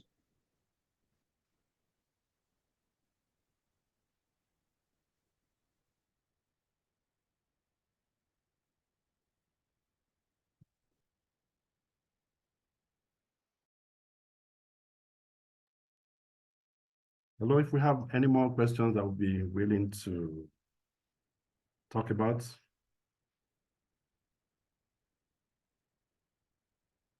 Yes, I wanted to find out about portfolio reconciliation. Yes, when you say portfolio reconciliation, okay, when I mention portfolio harmonization, we try to occasionally compare what you have in the software with what CSCS has. So yes, what we do is to get a file, like maybe about 2 yearly, not every year will be too, what's it called? Too frequent, every 2 years or thereabout, because of certain portfolio adjustment. Because of maybe 2 years, 2 years is too long. yearly, you know why? Because of Hello, sir. certain corporate Please, I have a actions. question. Oh yes, please.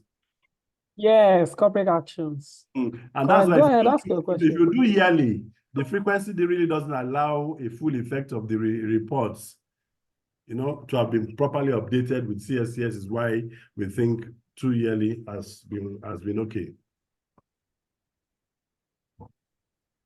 Okay. So how do you do it on the system? Oh, we request the file. We request a solution from CSCS. Sorry, we request a solution from. Do you do it on behalf of the firm, or we can do it ourselves? We do it sometimes on behalf of the company, but it's actually what you can do yourself. The IT man can do it. He gets the file, gets it in within the application. There's a place you can upload it, and the system will do an Okay, internal there's match. provision. Yeah, Okay, there there's is. We use provision. that facility too, but it's best done There's like over a provision. weekend. Okay. It's always best done like over a weekend. Normally, Okay. I undertake to do that as a maintenance stuff. Okay. Okay. All right. So, Mr. Sadiq, you can ask your question. Yes, I have a question for you Yes, please. regarding posting into customers' accounts. You know, Yes. we have some compliance report that we fulfill to the regulatory bodies.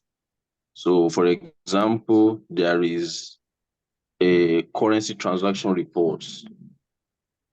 So, does your system have in place something to trigger when amounts that meet that report are posted in the client account? Let's say, for example, a sum of 10 million naira was posted into Samuel Ozoba's account.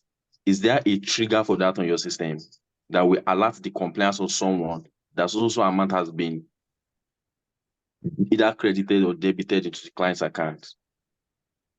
Not exactly.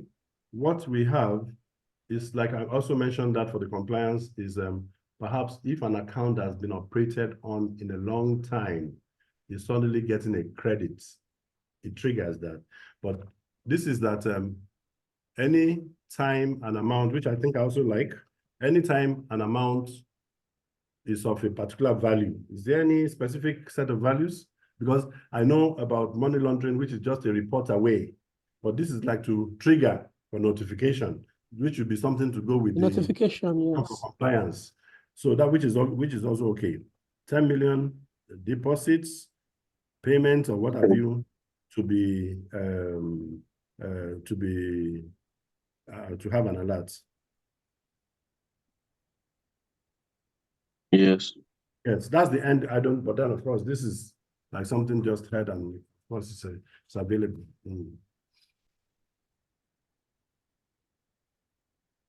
Sorry, I didn't get that, sir. So that's You what I'm mean saying. it's available on the system?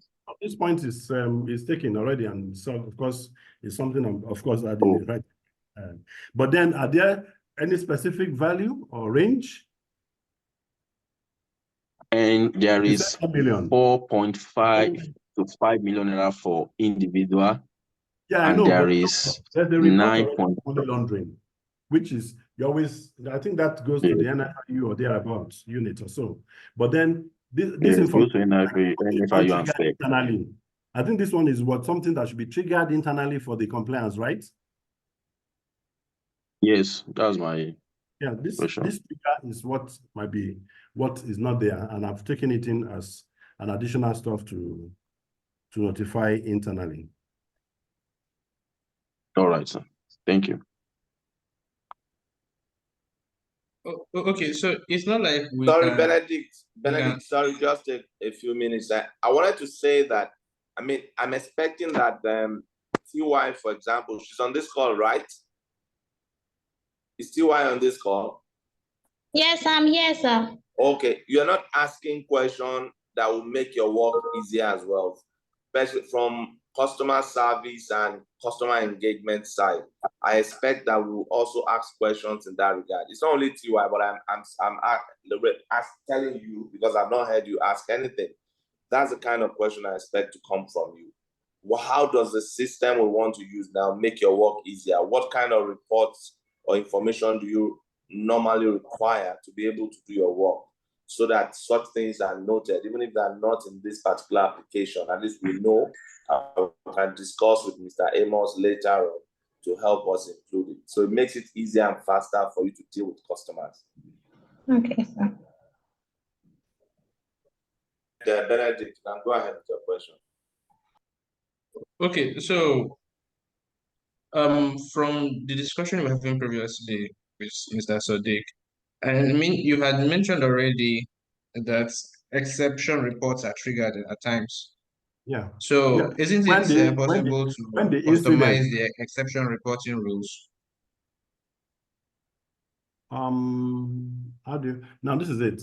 Okay, these things are notified when the incident occurs. Like these are incidents alerts, for instance. Hello? We are waiting. These are incident alerts, for instance, and that's what I'm saying now, that this already is an idea that obviously will join the incidents, because once you post a transaction of this magnitude, you want the compliance to be notified. And that's what I'm saying, that this is taken. Okay, so as of now, there is no inbuilt module for like creating custom notifications. Okay, no, Right. no. Okay. No. Okay. So the other thing I wanted to know was if we can get a access to a demo environment for a limited time, so that we can do a dry run ourselves, if that is possible. What we do is this. First is that for training, in fact, that's actually the part, the area I'm using now. Like you notice, I use training _ngr at that. This is something in the training, but just that I'm doing something in that training. I'm using that environment now for some work right now, is why that is so. But we use this portal for training. Like for instance, Okay. if you have some training. So you can share that with us. No, hold on. No, it's not for the purpose of demo or what have you. We use it for training, and that's what I want to describe right now. Because if you are not trained, there's no way you will do anything. Even going there, you can't do anything. It's not like a demo site you go to do practice of anything. No, you have to train, you go through the process, take all the exercises and send a feedback to us. And that is how people get trained before they can now be pointed to their live sites. Now, when they go, we give you some set of exercises, you go there, you do all those things. And once they are done, we expect a feedback from you, for depending on what staff or what department you were, because you'll be set up based on that. Now, once you are set up for who you were based on your employment and what your responsibility would be in that house, we'll let you know. And once that is set up, there's something we expect back from you. And that makes us to know that you have gotten yourself trained on the application in the areas that you were advised that you were to train. And there's something called certification. You can't employ a new person without somebody doing something from this point. And that is why it's important. Also, when you retire, an officer there can actually retire a staff. But when someone is being added for support, we need to know, so that we don't just set up and add people without our knowledge. You will be the one to add the person that's on the live site. But something has to come to programmers for a programmer staff to certify that new member. And the person is being certified because we know the person has trained before he's going there. And there's a process around all of that. But the training portal is strictly for training members of live sites who are to train on the portal. We'll set them up based on the recommendations of the company within the period. Of course, there will always be a start to end, because most people set them up for a whole month. They won't do anything. But then now we have marked it for 1 week. What you can't finish in 1 week, then that person is not serious to take a training. People will just get in there. Not even that. When it's 9 minutes, they will just send us a feedback of true. But guess what? Forgetting that, we will need to check what you have done, because we want to truly confirm. And that is what we benchmark with your feedback before we can certify who that person is. So it's just a platform for us getting people in to exercise what they were supposed to do in their company, and to actually agree that they know what to do before we are certifying that they can be created on the live environment. Otherwise, supports would be a mess, because you just get in there and you are doing things and we are guessing and we'll keep going forth and back. And I don't think we have that process as an issue.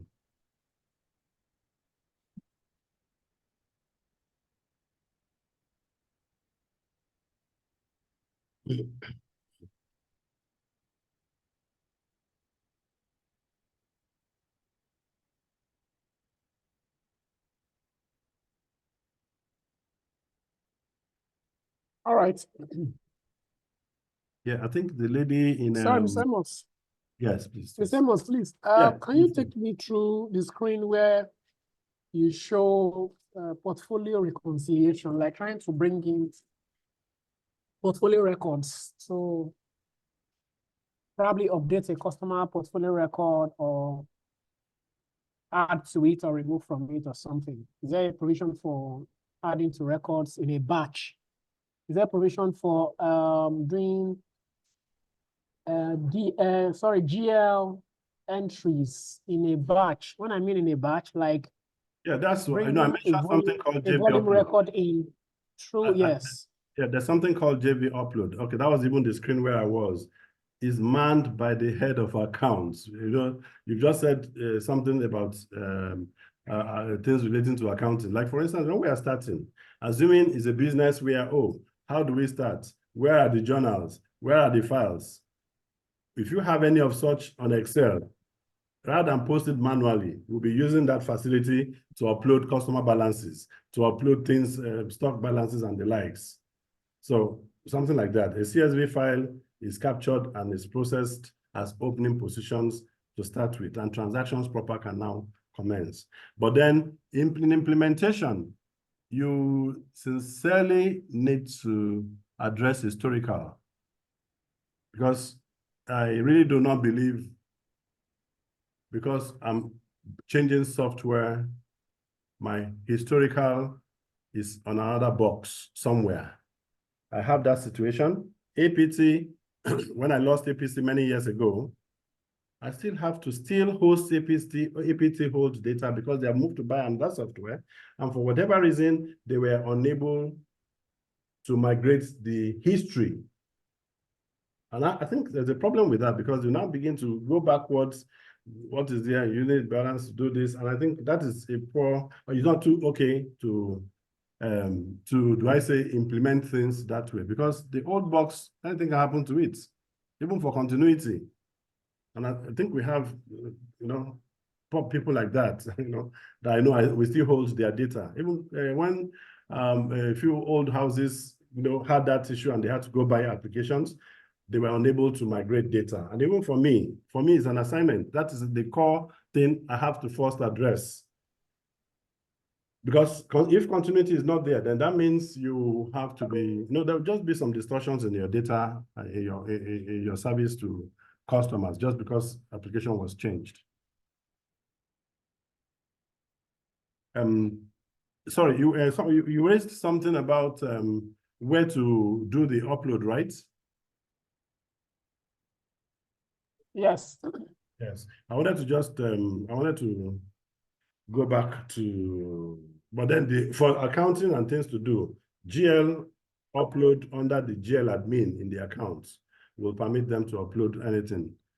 In fact, there was sometimes VAT returns. There was actually a time that people were charged VAT for something. Then it got to a stage they were asked to be given back their money. You know, such a long process of processing batch.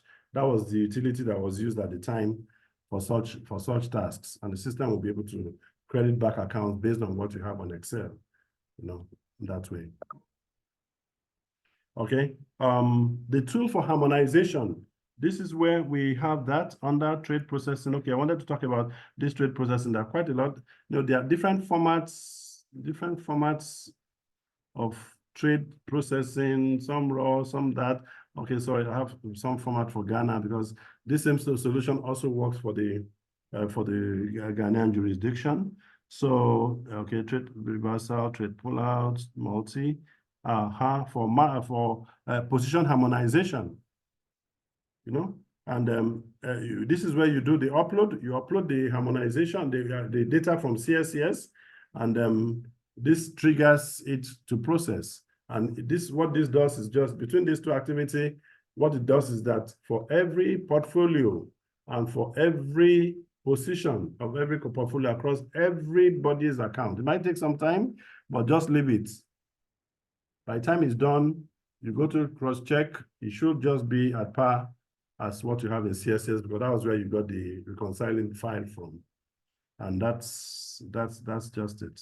Then this is, for instance, we use this investment recalculation when, for instance, I described the investment account situation. Okay, you know, currently we've been trading, transactions have been made, and when we start implementation, this facility will enable us go backwards after positioning the true positions for your proprietary trading accounts at their true cost and everything, so that in determining the past transactions. This will be able to go backwards and redetermine the gain or loss for every line of sale and update your GL automatically. So that's what that does there. Okay, this is another, is a direct, and this is actually for other, it's actually for Ghana. Okay, then investment stock opening. You can actually use this simple one. Either you want to just set up somebody's position by 500 units, by 2 units, or to reduce it. This tool will enable you to do that. And so on. Then here, for maker checker, whether PV, DB notes, receipts, contract notes. Okay, even for merger, when you merge accounts, there's got to be a second level authorization for that. Shares management have been very, very, very out of place. It's almost like something one should knock off very soon and all that, okay? And okay, yeah, I wanted to just, okay, here I may not, I think that's why, that's the challenge why here all the reports may not be reachable, as it were. Let me see. So how soon are you going to have that there, Mr. Amos? Which, sir? The regulatory reports, or do you need for us to supply formats to you? Sorry, when you say regulatory report, which of them? That's what I would like to know, which of them. I've got a list here.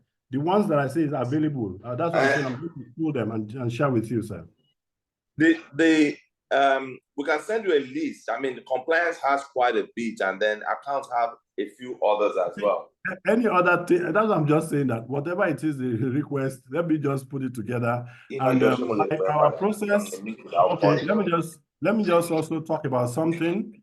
Like at the beginning of the year, like this, we are taking a survey. Okay. Yeah, I just took a survey. Sorry, I had to take a call. Say that again. There's a survey. I'm trying to confirm if but it doesn't stop anything. If you already have, maybe we should just send you all the reports to. Yes, I know. Basically from accounts, anything, and yeah, compliance. Even any other unit. Just be good feedback. Yeah. Yes.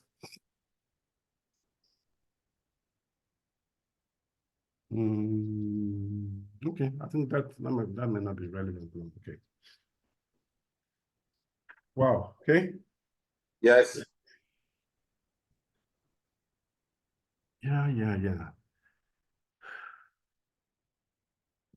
So it's really been a long time. Any special stories, Mr. Jai? How are you, sir? Well, we thank God. Yeah. So just I had come especially because of this meeting. Oh yes. Oh yes. Of course, we spoke about how yesterday was. So thank you so very much for the honor. I ask you just to keep doing what we do, and we just try to beat as it is. No problem. We thank you also for, I hope there's no other question that anyone wants to ask. And if there are still questions, you can write it down and we can just send it to Mr. By our process, later. by our process, we have a technical support email. We take every mail, we analyze every mail. It's not every mail that we say we understand, so we can ask you questions. So when we come back to you on some questions to clarify, I don't work here alone. Lucky, my son has just joined me back, like I said.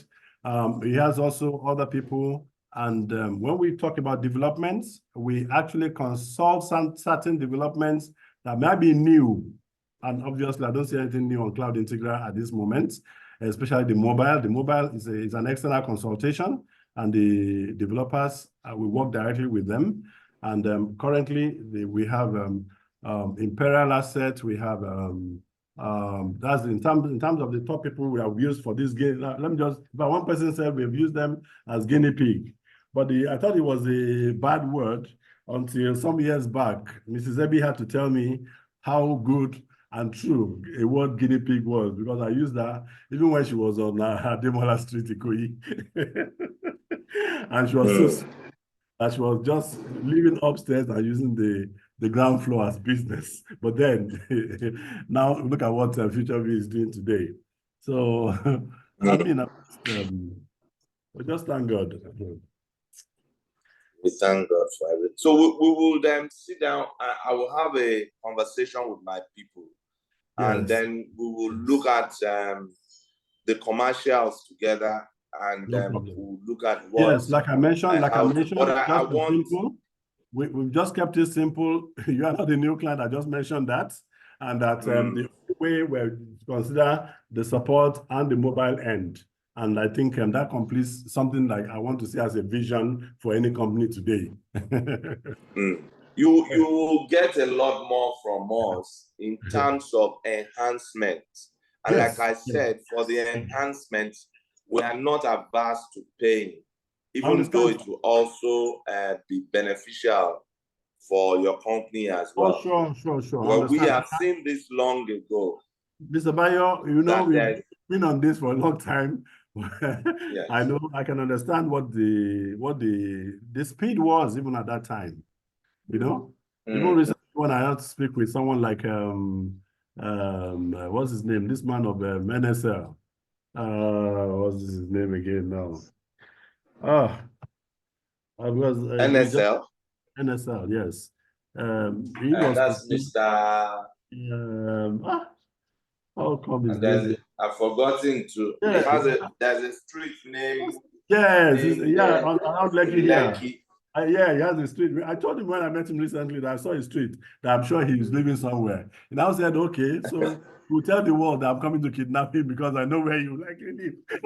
He's Boss Adekoya, yes. Yes, Adekoya, yes. Boss Adekoya. Yes, I think he's also using your solution. So we spoke recently when the MD of Integrated referred me to meet him. So thank you so very much, sirs. Thank you very much, management and staff of Woodland Capital. And thank you, Mr. Sam. Thank you. Thank you, so we'll get in touch done. very soon and take this conversation forward. All right. Okay. Sorry. One final question that I was just having. You know, you talked about margin accounts. Ben. So, Hello, Ben. yes. Okay. No, it's fine. Go ahead, please. Go ahead. Go ahead, Ben. You talked about, you know, allowing customers particular margin so that they can be able to buy even when their accounts are in debits. So I was just wanting to know if, on a broader sense, there are risk management configurations that, you know, that regulates things like debiting an account that's already in debits, or, you know, setting margin limits in a granular aspect for customers. Sorry, two things. Were you referring to margin first before the credit limit? No, I said margin, as in MARGIN, margin accounts. That is allowing people to trade on all right. Okay, that's the without way. funding their accounts. Okay, I thought maybe you were referring to a margin as in margin two accounts together and all that. Okay, fine. That could be the basis why I mentioned there was actually a field, a provision on the mobile there, even on the web, that I was talking about the credit limits. And the reason is that there's a lot of risk around all that, because we are saying that like a few MDs have related with me to say that, please, this account, I want to enable trading into it of up to about 50 million. And we feel this level of risk, I don't mind it so long as you want to, but there has to be a phase behind it. So on the admin module, either the IT man can take the rule or take the instruction from the MD or whoever is our superior, because obviously the credit limits is a facility, but it does not really say because I'm an administrator, I can use it or I can apply it. There's got to be some instruction from some superior quarters. But we are saying that whatever that quarters is coming from, there must be a phase behind the risk. So once that is thought of at all, there is a place under the admin. If it's the MD can clearly go there rather than delegating, because that won't be risky. If an MD delegates for an admin to go do it, the admin must be ready to bear whatever happens, because he will be the one who is actually granting that credit limit. So in case anything happens, he obviously will say he doesn't know. But I will always advise, allow the No, admin. I think all of them, Stamos, is subject to internal process, really. Yeah, I know. I'm just It's going subject to internal. yeah, I'm going Okay. somewhere. Yeah, I'm just going somewhere that All right. if that has to happen at all, there just must be that whatever the internal process is, a face must be behind the activity of granting that privilege or granting that, because you're actually giving somebody a facility. Now, if you give someone 50 million, do you know what that means? If he goes to the portal to trade, he has cleared balance, 50 million. Credit limits, 50 million, where the man does not have a kobo in his account. And OMS balance, 50 million. Without any credit limits, the man would have been cleared balance, 0. OMS balance, 0. But as soon as you grant him the credit limit, and the credit limit points to 50 million, it will populate OMS balance and populate his cleared balance, and he can trade up to 50 million.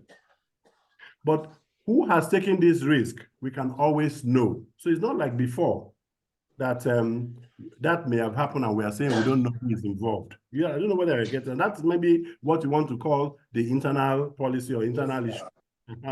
But that if that happens, somebody has to just be able to allocate such to such a margin facility just because you want to trade. Because I've seen that some custodians operate, they buy, but we don't question them, because for all custodians, they have preset a credit limit so that they can do that, because they know that there's no risk.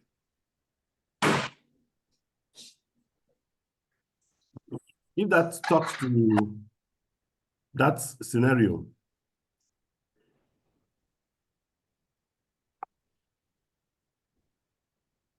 Hello? Yes, I'm here. I mean, I don't know whether Please if that speaks to that. Yeah. Yeah, sure. So my actual question was just to say that, things like that and other risk management configurations, that if we have access to, if the admin has access to a module where he can modify Is there parameters like Oh, that. sure. provision? The responsibility for the admin is there for him to do that. But the issue is that I was just going for the fact that because he's not doing so because he's admin. Let's be correct. He's doing so because he was instructed to do so. He shouldn't really. No, even currently, every decision is still properly controlled according to the management processes here. So it's not, things are not just done because anybody has access to this. For what I know, in most places, it's only the MDs. No, it shows leakage. It shows leakage in internal control. It shows a gap clearly. You mean for that to happen, right? Yes. He may not even believe in that, but then he knows what he wants to do. But then I don't want to say that's at that level. The man can sometimes can say, when you set up that, you can purge it. But one thing is that if you have set up a credit limit, the next is that you may want to stop it. Yes, you can cancel it. You can actually purge it. But when you set up a 50 million, for instance, as you keep acquiring, the acquisitions also add up and reduces the credit limit until it can be exhausted.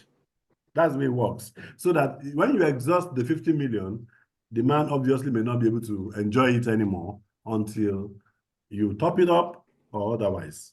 But in that instance, imagine an account that is in debit. Who is paying for that? Mr. Amos, that what you guys are describing is even simplistic for me. I know that was the challenge or the trouble that happened in 2008 with margins.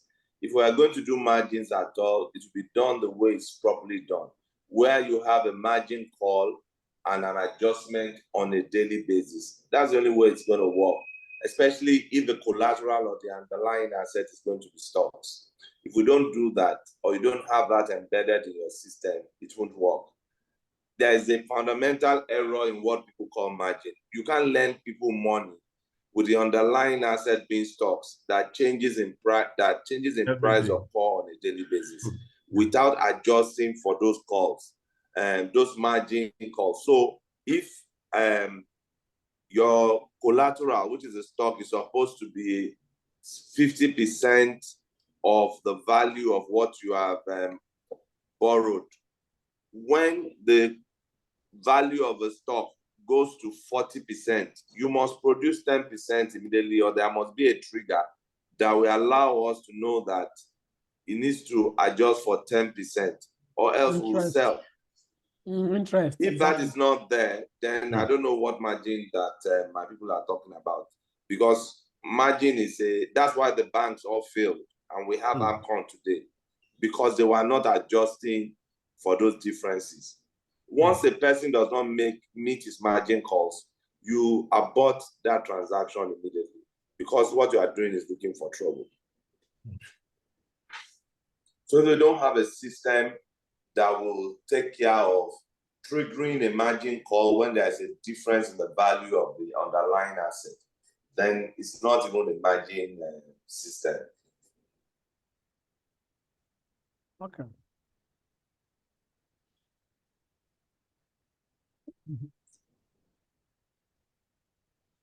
Well, except of course the underlying asset is not the All right, stock. Sorry, Okay. Mr. Hello? Amos. Hello, Yes. sorry. Okay, Mr. Samuel, please proceed. I will wait for you.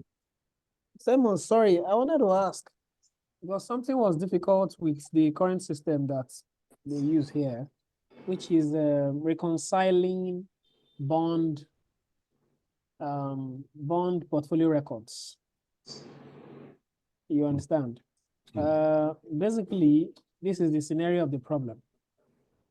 When you are not able to capture, for some reasons, there's supposed to be automatic capturing of transaction when trades are done on the exchange, but sometimes the fixed protocol service fails and some of these records does not come in. In such a scenario, you have to manually upload in the case of the current software. And if the upload is not done for the current day, like you don't do it immediately that day, and you did not download the trade file from XBoss, that's Exchange Data Portal, you'll be left with picking it from CSCS's data portal. And you know, the computation of bond transaction, it's not like the way you just multiply units by quantity and then you get the exact value. There are some hideous, don't mind me, I'm just speaking in layman's language. Of course, you are right. You know, you are right. Sure, go ahead. There are some hideous values like that. They will go and compete somewhere, which you will not see on the, that's manifest when you download the CSV. You just see one total value. And then when you look at the quantity and the thing, you can't really multiply it. Then you have to be doing some 1,000 multiplier or 100 percentile multiplier to get the thing. That's the bond determination of the 10 factor. No, I think this okay, of the 10 factor. Yeah. So the issue is this, because it would have been traded just like any other equity at the instance from the OMS. So what it does is that the symbol being traded would have been identified as a bond for those unique determination to happen. So, once it picks a bond, the route for determining bond is different from equity. So it goes around that way and processes bond, and you'll be able to see them in the thousands on the contract notes and what have you. But that's when the proper valuation will be what you are having for settlements match. And that's why we say that when even you are getting the document on a daily basis to confirm for reconciliation, the consideration, the pricing now would obviously not reflect as what you probably will see when you download, say from the CSCS site, you're right. So it would be with, the system would have had the 10 factor, modified already, and your internal documentation and reporting would have reflected that, particularly for bond. Yes, my question is that, can I see how your system reflects the record in terms of when you want to upload it? You have records. Could you easily upload it and then it will reflect the right values? Or how exactly? I'm Can I saying, use the CSCS file? you Can do I use the manual. CSCS file? The same file, the Okay, CSS to file. capture the record directly. CSS file. You see, whether you CSS file, you see, in so many processes, I don't see human beings again. So sorry about it. But the way it is this: once the trade file comes from the channel, whether it was from the UMS or it came as one way, things outside what we call Xbox, XGen, and whatever other things, we call them one-way trades. So when they come in, the symbol is unique. It is able to classify and know what happens about the symbol. It now knows what the processing should be.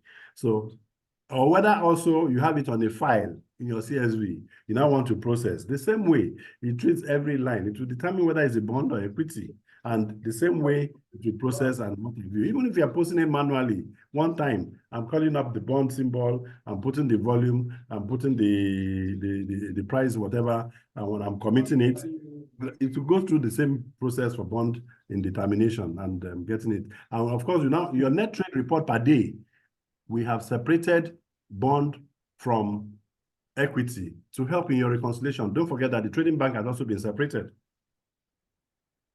Okay, sorry, Simon, do you have a template of the net trading report you've been talking about since?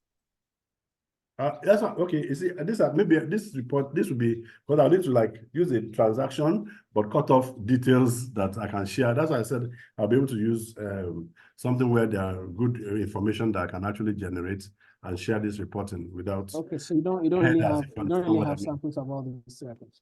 All right, no points there, and I think we should just. It's okay. I think no problems there. I think that's all. Nothing much. Okay, sorry.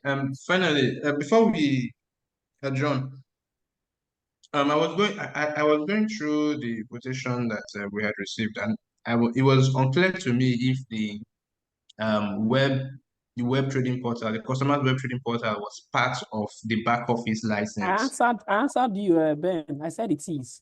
Yeah. Okay. It is. The mobile app is separated, just like it shows on the separate invoice for the mobile app. That customer side You does. understand? And like I said, the security. So the web trading client is no security starts from the mobile.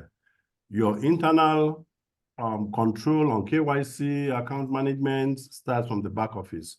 Once you set up someone, because you have to set up a customer, once he gets his mail, he can now go to the mobile, download and do his password change and continue, or the web, same way. The same password, you can use it anywhere, the same rule, and is free to operate in any environment he wants to do.